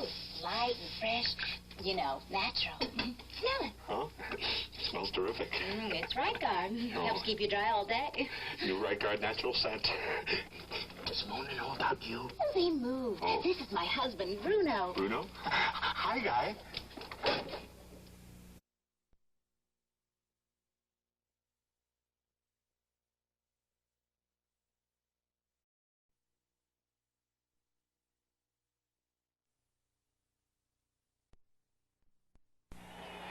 And World Series game number 5 will be on tomorrow starting at 3:30 Eastern Daylight Time. Because of the rain out Tuesday night, we were supposed to have 3 weekday night games in a row. They'll play Game 5 here tomorrow, and if needed, they'll go on back to Cincinnati and play in Cincinnati Saturday afternoon, Sunday afternoon. And we have Raleigh Fingers now. It's Mike Hegan. He's gone to first base. We have Raleigh Fingers and Vida Blue starting to warm up in the Oakland bullpen. Tony Perez has struck out, flied out, leading it off for Cincinnati in the top of the 7th. And there's a broken bat blooper that may dump in there. It's a base hit for Perez. He's on with a tying run for the Reds in the 7th. Broke his bat. Kurt, a pretty good play by Hegan getting back as quickly as he did. There's Blue, the left-hander, Fingers, the right-hander for Oakland. That soft turf saved a double along with Mike Hegan's hustle. Tony Perez leads the World Series now in base hits with 6. But the A's have stopped benching Perez from hitting the long ball. That was a perfect pitch almost in by Kenny Holtzman. Tennis gave him the outside part of the plate target. He hit the target perfectly. Perez just horsed it out over first. Al McRae, a single to left, grounded into a force play. Foul back.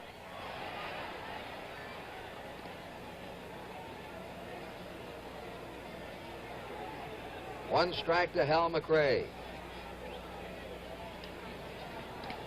They play him to hit the left field.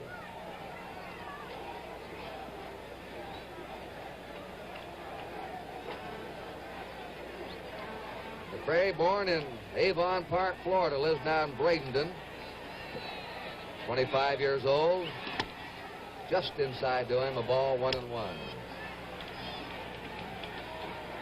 On deck, Dennis Menke.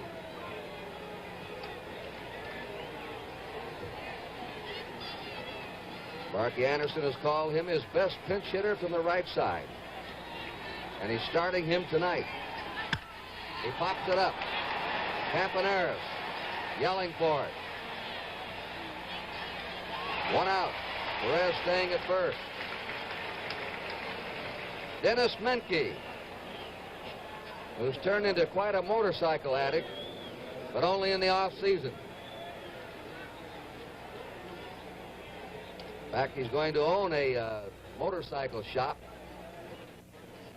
Mickey Lolich of the Detroit Tigers is the chief devotee of motorcycles in the American League.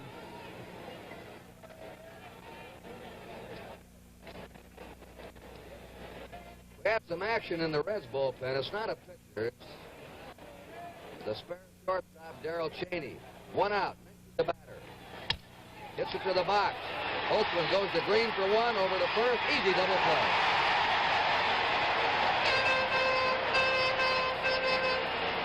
No runs, 1 hit, no errors, and nobody left. And the A's are up to their 7th inning stretch, with the A's leading 1-0.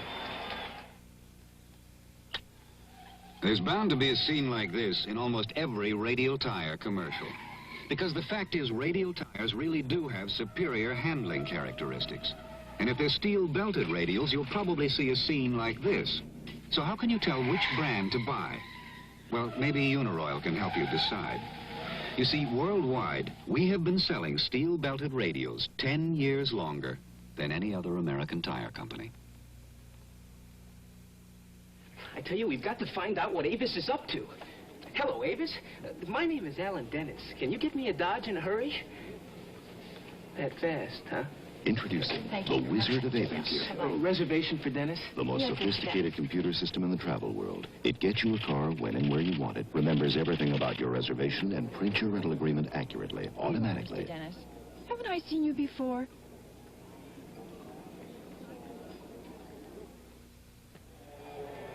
The brains of the Reds is Bob Hausum on the extreme left with the glasses, the dark raincoat. His wife alongside of him. And in the second row, the first man in, is Dick Wagner, who is the top assistant to Bob Hausum. Francis Dale, leaning over with a coat lying on the dugout, is the president of the Reds.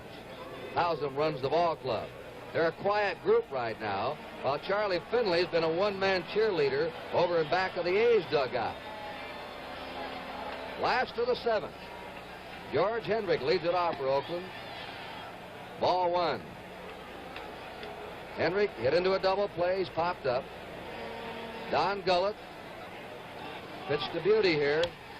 Foul back. One pitch.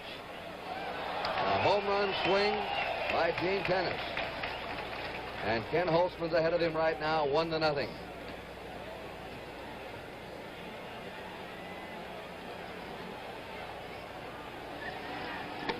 Changed up. Misses. Ball 2, strike 1 to George Hendrick.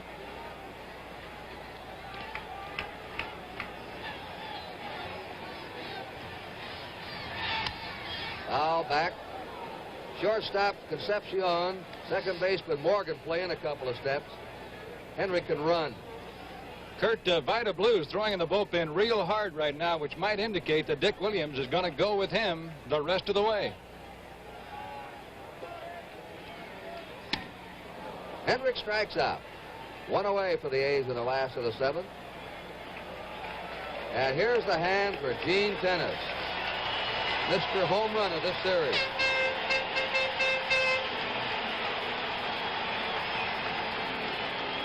That's Charlie Finley in a gold coat. Gene Tennis hit 2 home runs all season at Oakland. He's hit 1 tonight, and it's been a big one so far. Fouls it away, strike 1. The A's leading the Cincinnati Reds 1-0. Heard one reason he didn't hit any more home runs. The A's had another catcher named Dave Duncan who hit 19 home runs before he lost his job to Tennis. Strike 2 in the inside corner. The Reds will lead off the 8th inning with Concepcion, then Gullett, and will almost surely have a move by manager Sparky Anderson. 1 ball, 2 strikes. Pedro Borbon is loosening up again in the Reds bullpen. 1-2 to Gene Tennis. 2 balls, 2 strikes. We have 1 down, nobody on. Borbon. Borbon, Hall, and Clay Carroll have all been exceptional pitchers in the playoffs and the World Series. Sinking fastball, and he strikes out. 2 down. Anchorman John Chancellor reports all the world and national events, and David Brinkley's Journal provides lively commentary on the NBC Nightly News, right here on NBC. Dick Green has struck out and fly to right. Dick Williams hasn't been maneuvering those second basemen around much in this series. A strike. These low-scoring games with excellent pitching, he's tried to keep a good infield defense out there.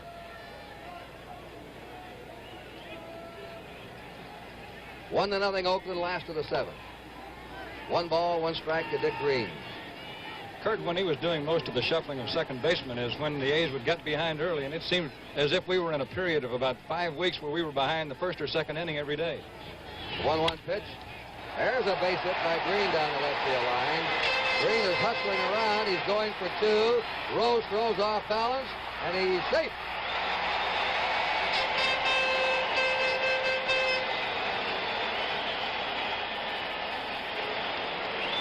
Watch Green again. Pete Rose almost comes up with a whale of a play. A little bit of the acrobat he learned around second base. Off balance leaping throw. Watch Green again, coming in hard. You're right, Tony. That was a great throw by Rose. An off-balance throw falling backwards. Lobbed it in there. Ken Holtzman should get a big hand here by the fans. Ken Holtzman has lined to left, grounded out. But he has shut out the Reds for 7 innings. Well, he'll come out to pitch in the 8th. 2 down. Fouls it away, strike 1. The A's have 1 run, 5 hits. The Reds, no runs, 4 hits. Each team has made 1 error.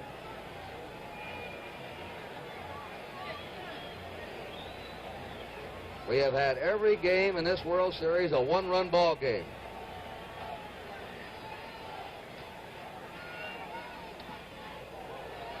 One ball, 1 strike. The A's won Saturday at Cincinnati 3-2. They won Sunday 2-1. Last night, the Reds won 1-0, and it is 1-0 tonight, Oakland.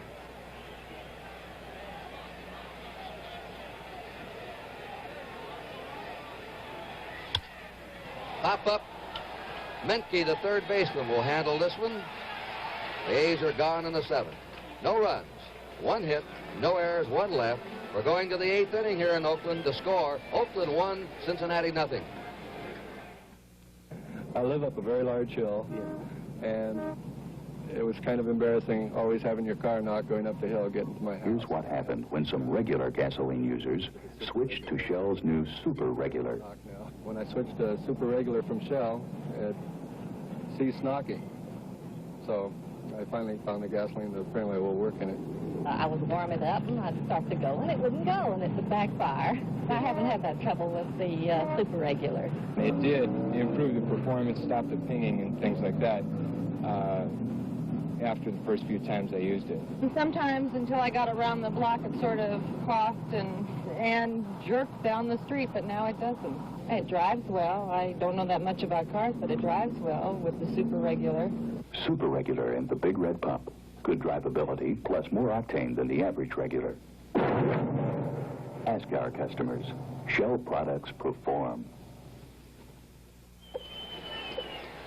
We pause now for station identification. Dinah welcomes Jack Benny, Bob Hope, and Burt Reynolds to a very special hour tomorrow night.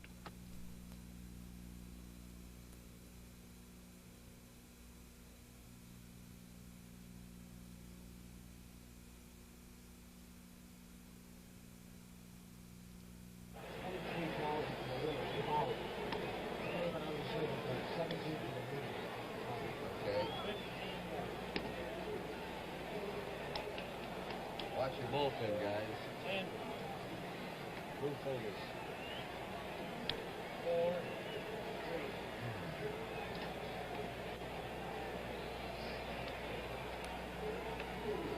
3. Ken Holtzman leading 1-0 in the top of the 8th inning will face Dave Concepcion. Julio Javier's come out on deck, evidently to bat for the pitcher Don Gullett. And then to the top of the order for Pete Rose. Tom Hall is warming up now in the Cincinnati bullpen. Vida Blue, the left-hander. There's Hall. Vida Blue, a left-hander. Raleigh Fingers, the right-hander, are warming up in the Oakland bullpen. They'll be ready in case Holtzman falters here in the 8th. Concepcion has no hits in 2 times. A curve for a strike. 49,410, the paid attendance, a sellout.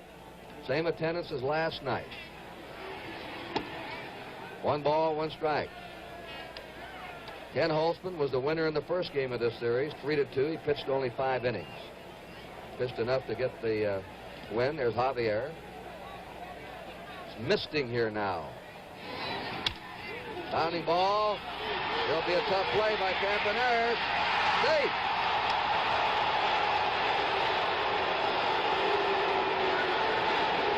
Epstein gave it the big boarding house reach, but Concepcion beat it out. Banda was playing on the line, protecting against an extra base hit down the line. Campy had to go further to his right than he usually does. Bob Engel, the first place umpire, with a very close play. Just out of the grasp of Sal Banda, who was playing the line and in. Campy got over in the hole, came up with the overhand throw, and the ball appeared to sink a little bit on him. Well, the time runs on now for Cincinnati in the 8th inning. On the infield hit by Concepcion, who's played a sparkling game tonight for the Reds in the field, and he's just come up with a big hit for them.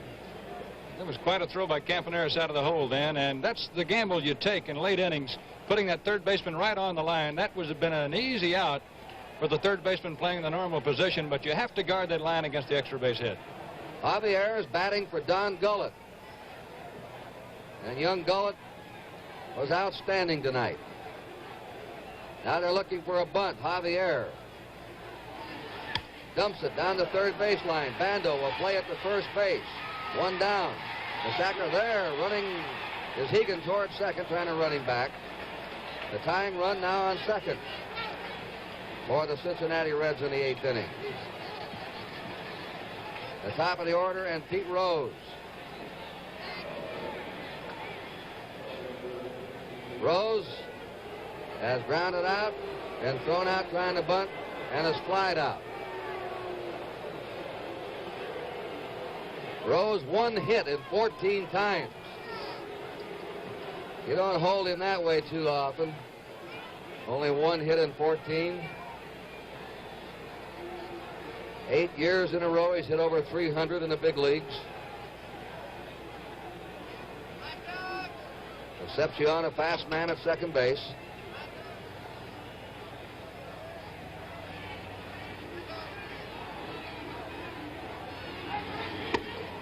A ball to Pete Rose.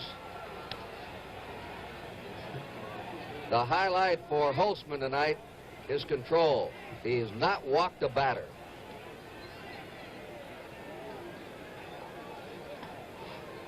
And mixing a fastball, a sinking fastball with a curveball. Exceptional control. Pickoff play, too late.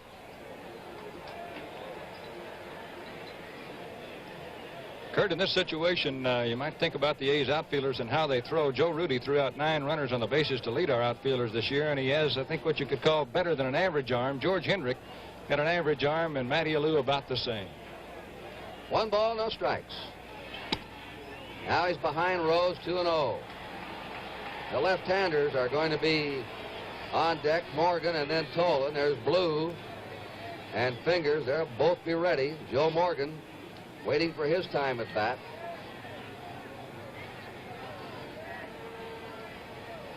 Oakland 1, Cincinnati nothing. Top of the 8th inning. 2 balls, no strikes to Pete Rose. Rose hits it off the box. Green fields it and throws him out. Hit Holtzman, slowed it down, and Green came on for it. Green has played very well in the infield tonight for Oakland. Might have been a base hit had not Kenny slowed it down. Green was playing up the middle somewhat for Rose. Now we've got Dick Williams coming out to speak with his pitcher. I think, Tony, what the big question now is, what did he slow it down with, his pitching hand or the glove hand? Because if he had anything like that hit that hard on his pitching hand, he might be taken out of here. Dick Williams now talking to Gene Tennis. Is he all right? You're receiving him. You should know. Does he appear to be getting tired, do you? This is when a manager wants these honest answers. Kenny is just that way, too. He'll tell him. In Dallas one day this year, he was pitching, and he's probably told him they're going to bring in Vida Blue right here. All he right, was pitching got the 2 left-handers up. That's right. Morgan and Tolan. They figure that maybe Holtzman is tiring a little bit. And Vida Blue is being brought on. So we have a break in the action here at the Oakland Coliseum. The score in the top of the 8th inning, Oakland 1, Cincinnati nothing. Winchester's here, and Winchester's something else. New kind of smoke that's something else. Winchester, a little cigar that's a whole nother smoke. New golden taste, new filtered smoothness, mild and light. Winchester's you. Winchester's something else.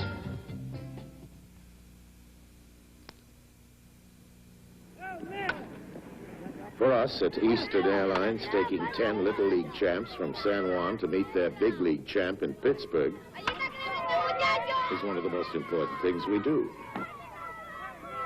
And because people are important to us, more people fly with us than any other airline in the free world but one.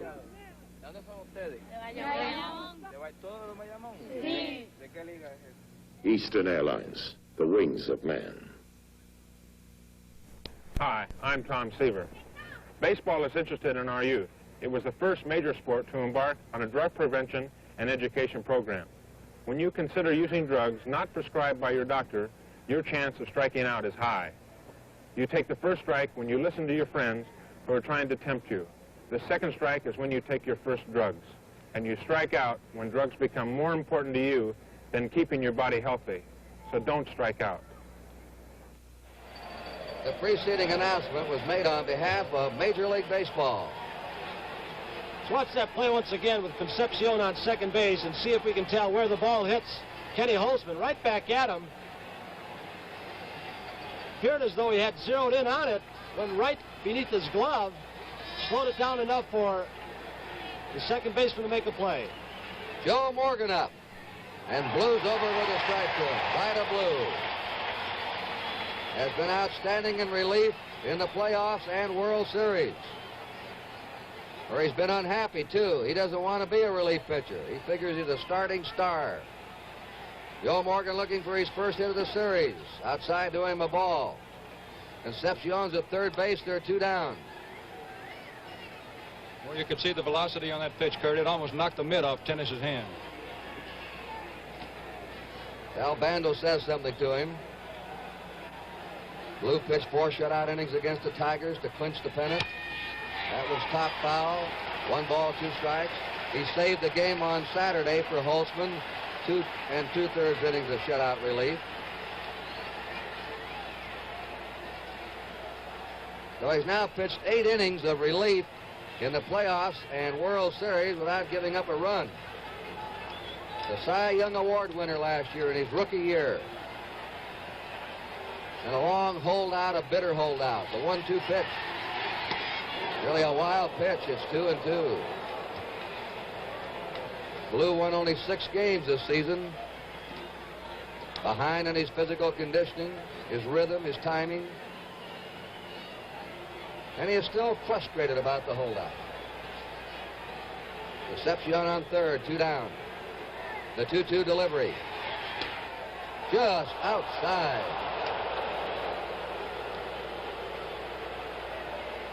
Three balls, 2 strikes to Joe Morgan. Bobby Tolan on deck. 1-0 Oakland, 8th inning.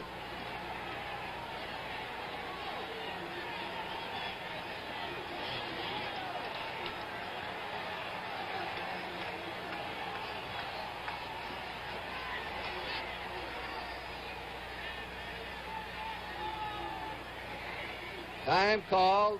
Morgan asked for time. He wanted to step out.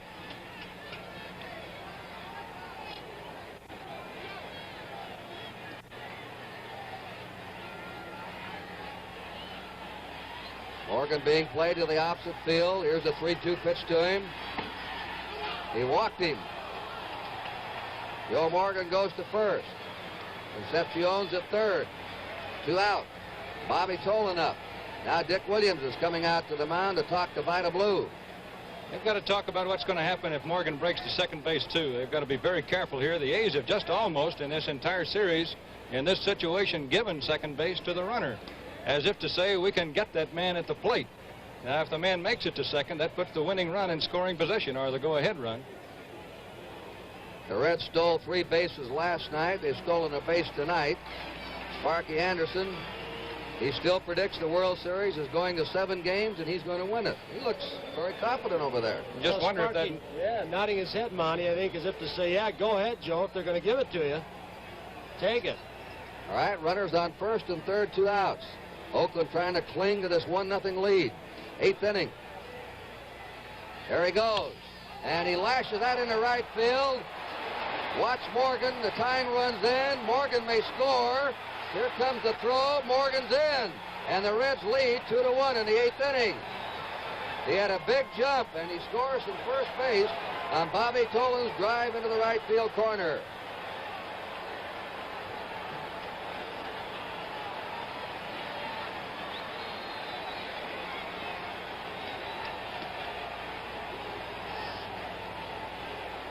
Tolan on second, 2 down.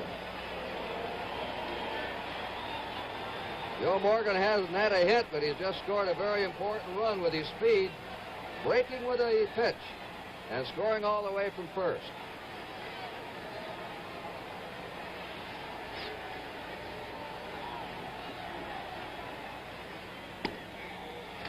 A strike to Johnny Bench, who's had 2 hits and 3 times.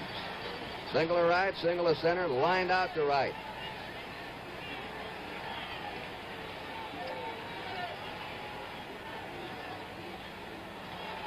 Vida Blue came in. He walked Joe Morgan.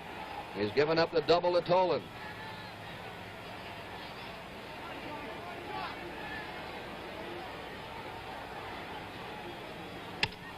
There's a high fly ball to center field.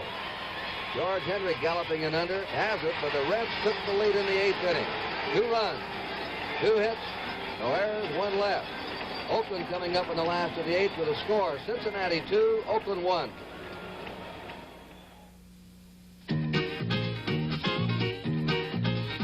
So you found a new pad and you're moving your stuff. Well, that's okay. This car's enough. Plymouth Space Duster.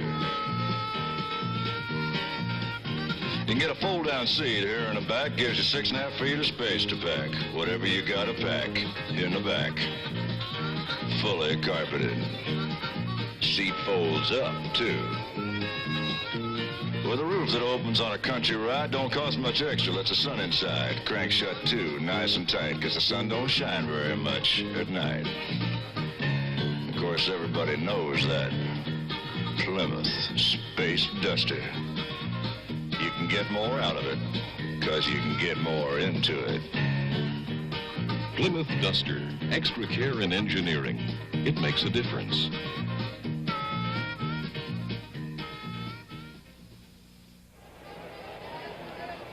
Pedro Borbon will try and hold it for Cincinnati now in the last of the 8th inning. We still have not had a complete game pitched in this World Series. And Don Gullett now is the pitcher of record for Cincinnati. He was lifted for a pinch hitter at the top of this inning. Gullett went 7 innings, allowed 5 hits, 1 run, the home run by Gene Tennis. He walked 2. And he struck out 4. Dillingham last night, Gullett tonight. Kurt, have given the A's some great pitching. They tell an amazing story about this Bourbon. In Boston one day at Fenway Park, Reggie Smith's supposed to have a great arm. He's an outfielder, and he and Bourbon made a little wager, and both stood at home plate to see who could throw the ball the farthest. Reggie Smith threw it on one hop against the wall 400 feet away, and Bourbon threw it off the wall on the fly. Campaneris leads it off for the A's in the last of the 8th inning. Menke in tight against him at third. A strike. Campaneris been thrown out by the pitcher. Menke robbed him of a base hit. There's Menke right on top of the line and on the grass. Campaneris has flied out to deep left. He's hit the ball hard his last 2 times up. He'll be followed by Matty Alou, then Joe Rudy. There's a ground ball to the shortstop. Concepcion throws him out. There's 1 down. Matty Alou flied out, walked, grounded out. 1 hit in 12 times.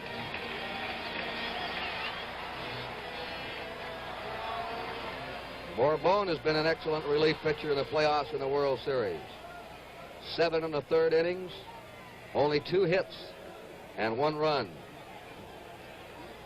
Clay Carroll heating up for the Reds. 0-1 to Alou. Clay Carroll at the final 3 men out last night. And he'll be joined by left-hander Tom Hall. Bounding ball, Joe Morgan. 2 down. Alou is just not getting the bat on the ball properly. Hall and Carroll. Joe Rudy has popped up, struck out, and single. Now it's Dick Williams, who has to roam that dugout with the pressure on him.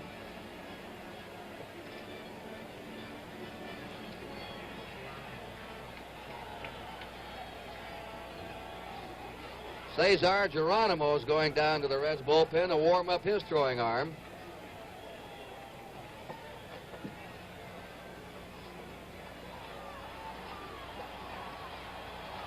Joe Rudy, the batter, 2 down, nobody on. It's a strike.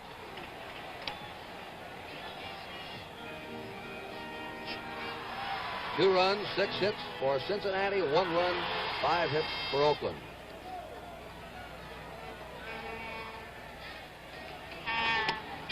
Inside, 1-1 to Rudy.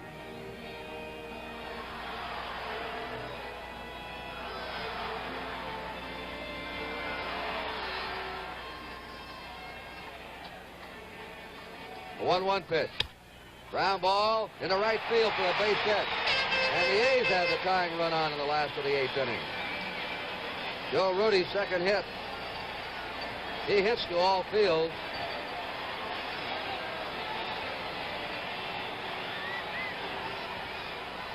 Rudy leads the A's in base hits in this series with 5. Sal Bandos had a perfect night. Single to right, walk, single to left.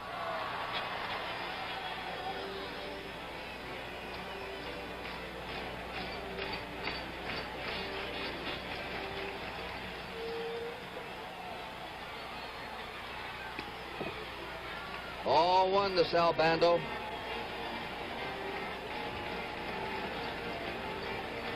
Rudy at first, 2 down. Sends a ground ball to shortstop Concepcion. That's all for the A's in the last of the 8th inning. They had no runs, 1 hit, no errors, 1 left.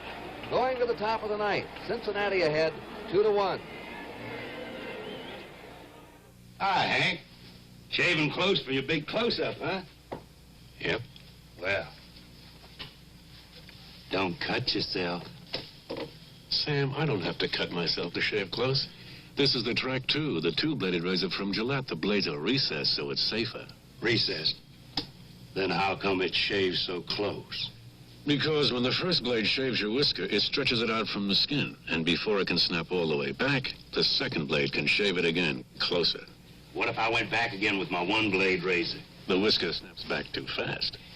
Gee, that's a great shave. And that's not even my good side. The Gillette Track 2, the 2-bladed razor. Sports fans, here's a great offer from Gillette. Gillette will give you a 6-month gift subscription to Sport Magazine when you buy the Track 2 razor, Track 2 blades, or Platinum Plus blades. Just look for this special store display. If we have a 7th game of the World Series on Sunday, we would have a baseball-football doubleheader here on the NBC television network.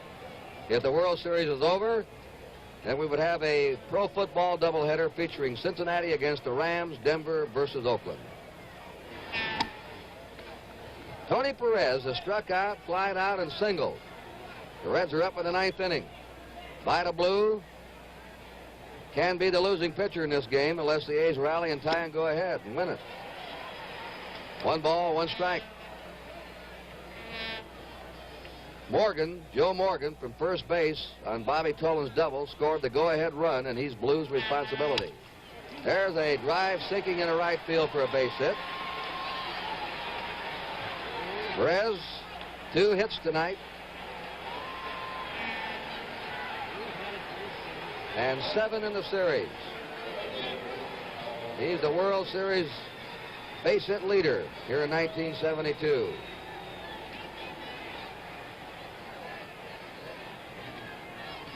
Raleigh Fingers, a right-hander.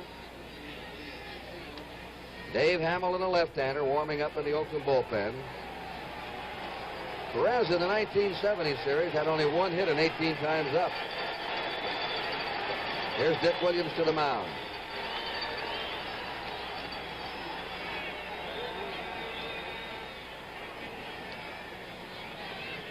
Ken Holtzman at pitch 7 2/3 innings of 5-hit shutout baseball. He was taken out in the 8th. Raleigh Fingers will come on. Vida Blue relieved him, walked Morgan, and Tolan doubled. And the Reds lead it 2-1 as we have a break in the action here at the Oakland Coliseum. What's the one thing you shouldn't be without when you travel? I like having the American Express card with me, particularly when I'm traveling. I find more places accept American Express card than any other type of credit card. I know for sure that I can use the American Express card. I've never been refused at all. Next time you use my American Express card is in about 15 minutes right in that restaurant. Call 800-AE8-5000 to apply for an American Express money card. It's time for making a party for friends or the neighborhood. So make your party with Kentucky Fried Chicken and make it finger-licking good. Right now it's Party Pleaser Month at your Kentucky Fried Chicken store. So for any kind of a party, big or small, have a party with the Colonel. America loves what the Colonel cooks. Anytime, any place, it's finger-licking good. Here's Raleigh Fingers again. You study him in slow motion. He's been brilliant all year long in the playoffs and the World Series. And he's going to face the right fielder of the Reds, Hal McRae. Everyone knew the Reds had the advantage of team speed, It's paid off so far tonight with Joe Morgan running and scoring from first base in a double, the go-ahead run. Now they've got him hung up. Keegan's throw down, and out is Perez.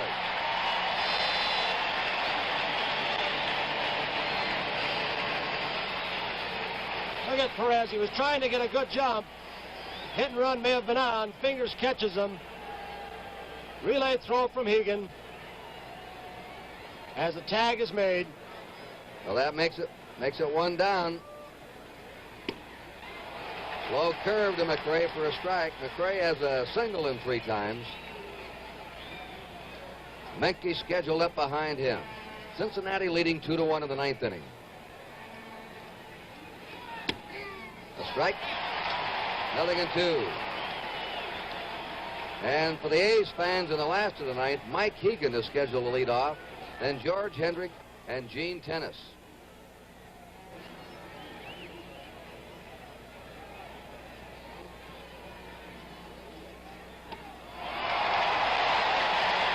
The Fingers got rid of him in a hurry.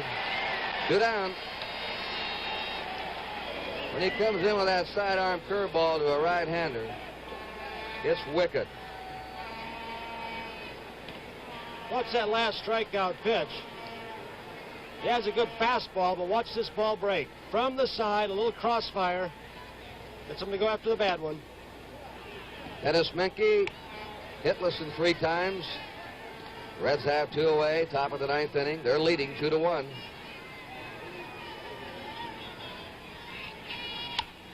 Foul back. 1-1. The Reds will have their bullpen ready. They already have Bourbon in the game. That's Hamilton and Locker now in the Oakland bullpen. Bourbon will come out for the 9th. 2-1. And Tom Hall and Clay Carroll are all loosened up, ready to go if they're needed in the last of the 9th inning. The 2-1 pitch. A high drive in the deep left center. Joe Rudy back for it. The Reds are out at the top of the 9th. No runs, 1 hit, no errors, nobody left. Last chance for the A's with the score: Cincinnati 2 and Oakland 1.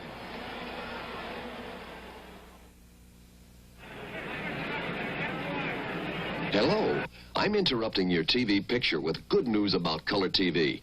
Know what's in back of many TV repairs? Look, chassis tubes. Tubes get hot, weaken with age, and are a leading cause of TV repairs. So RCA takes every chassis tube out of XL100 color TVs. XL100s are 100% solid state, designed for longer life and vivid color.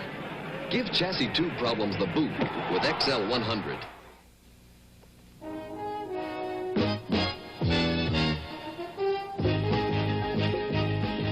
Good times don't come easy out here, but you only get one life to live, and you gotta live it to the hilt.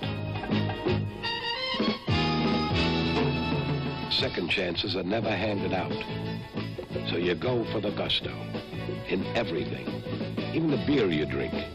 When you're out of Schlitz, you're out of beer.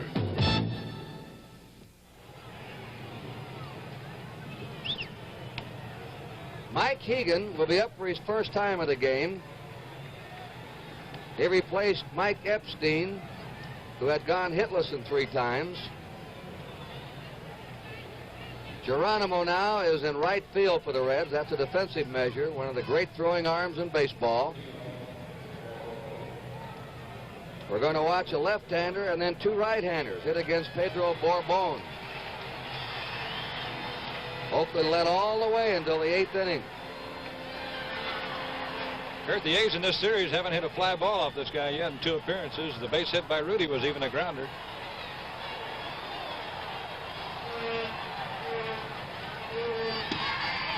Strike 1 to Mike Hegan. Sparky Anderson on your left, Dick Williams on your right.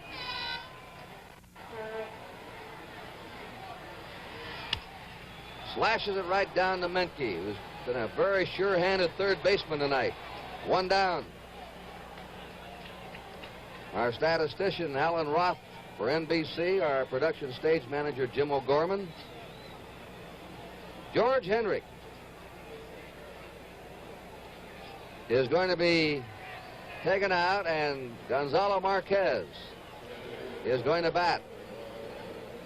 Marquez has been an excellent pinch hitter in this postseason play for Oakland.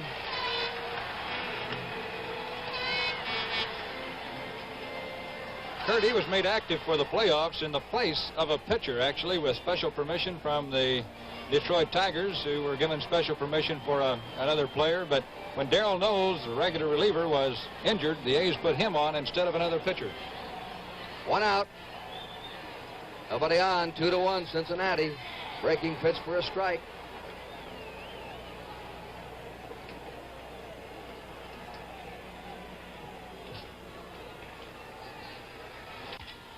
Pounding ball, skipping up the middle. It's a base hit.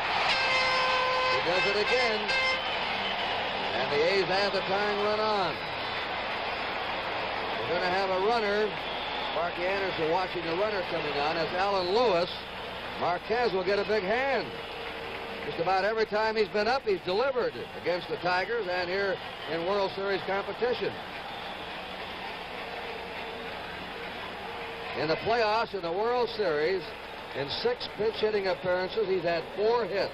And they've all been big ones, Kurt, in late innings, as you usually use a man like this. Sparky Anderson going out to talk to Bourbon.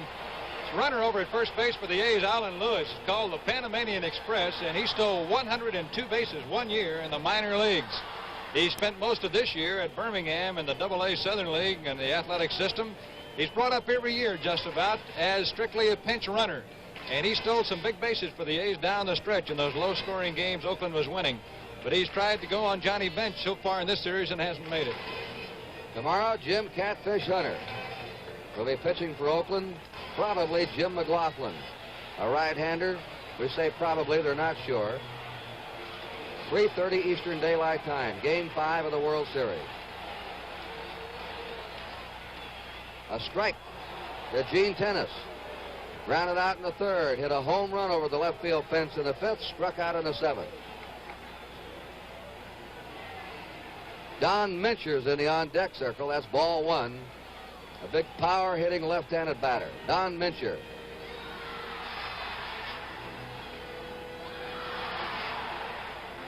And now Dick Williams is claiming a balk. Yelling out.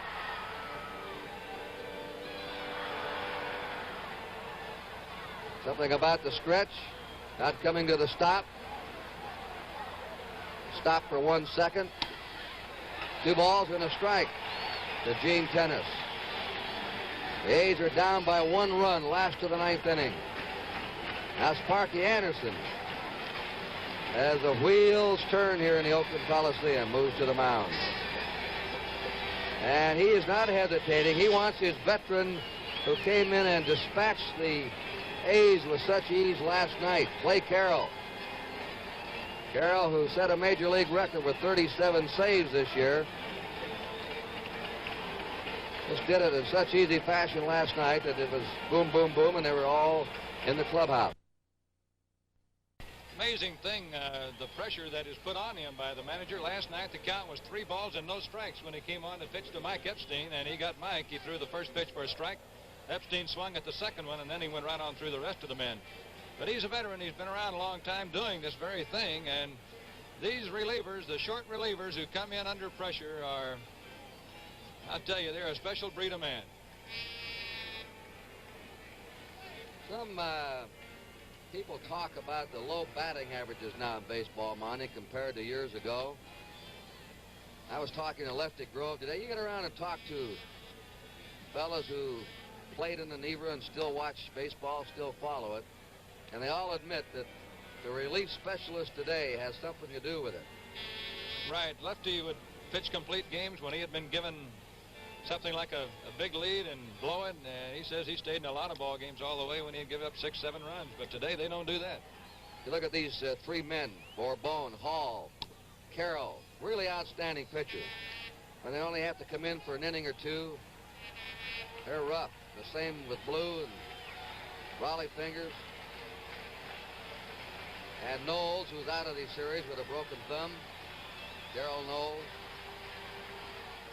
All clubs have great relief specialists now. 2 balls and a strike to Gene Tennis. 3 balls, 1 strike. And Clay Carroll thought he had that one in. That's Alan Lewis at first base, 1 out. He's the tying run for the A's here in the last of the 9th inning.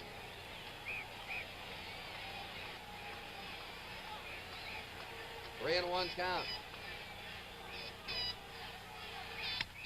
There's a ground ball in the left field. Alan Lewis goes to second. And Gene Tennis now becomes the winning run at first base. Alan Lewis at second base.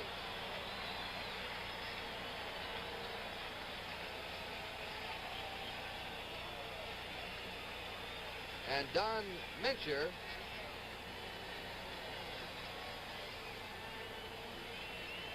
is going to bat for second baseman Dick Green.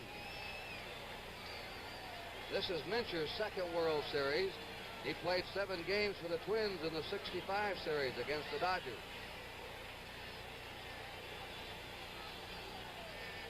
Dave Hamilton and Bob Locker.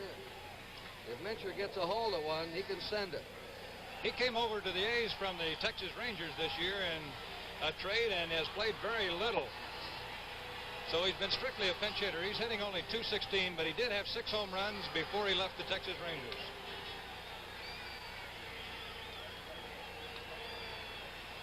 The seasonal average, .216 with 6 homers, 44 RBIs. 1 out. Runners on first and second. Ball 1 to Don Mincher.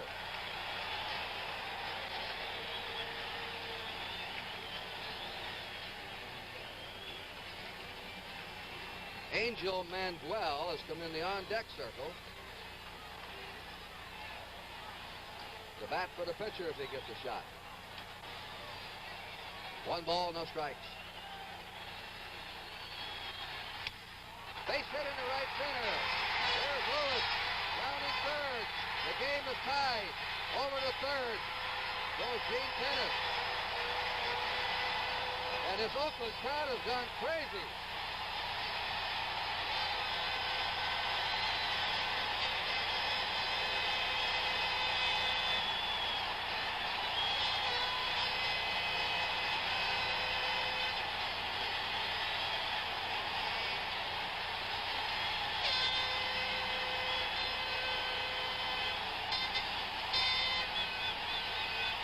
Angel Manuel, that's Bill Poisdell, the pitching coach. He's retiring this year.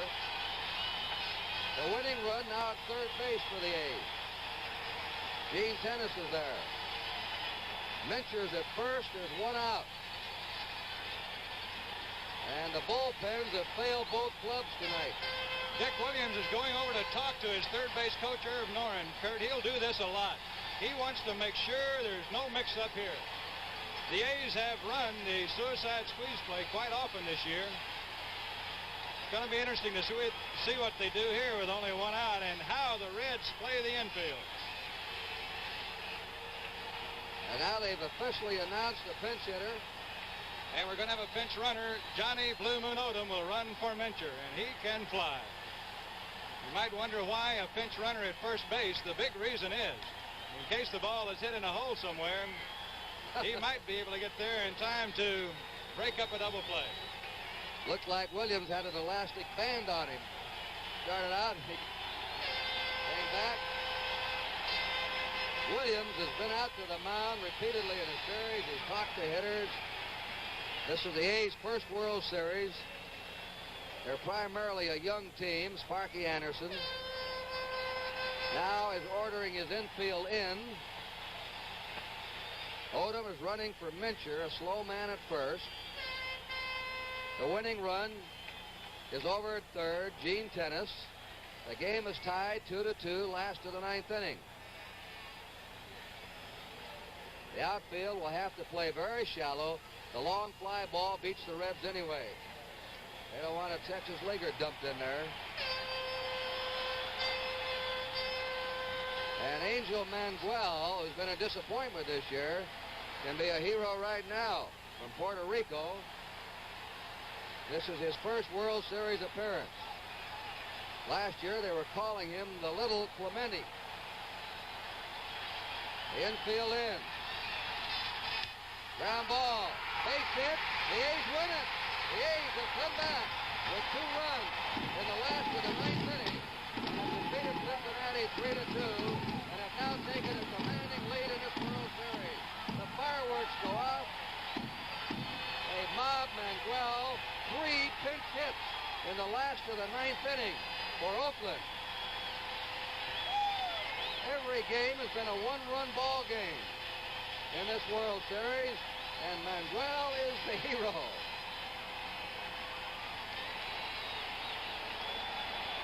A bitter loss for the Reds, who had rallied to take the lead, and of course, a fantastic win for the A's. A big underdog for this World Series. They now lead it 3-1, and they can win the World Series tomorrow if they can defeat Cincinnati. The Reds must win to send this World Series back to Cincinnati on Saturday. The winning pitcher, Raleigh Fingers, in relief. The losing pitcher, Clay Carroll, in relief. And forgotten right now, the 2 excellent jobs by the starters, Don Gullett and Ken Holtzman. Monty? Kurt, this has been an amazing baseball team. The A's did just that against the Detroit Tigers in Game 1 of the playoffs here in Oakland. After Al Kaline hit a home run against Oakland in the 11th inning to take a 1-run lead, the A's came back and scored 2 in the last half of the 11th inning. The people don't want to leave here, Kurt. They're just standing around and enjoying this thing. And as you say, the A's have a chance to bring the first World Championship team to the Bay Area in any sport of all times. What a fantastic come from behind, but one just like they've done many times this year. Well, that's it.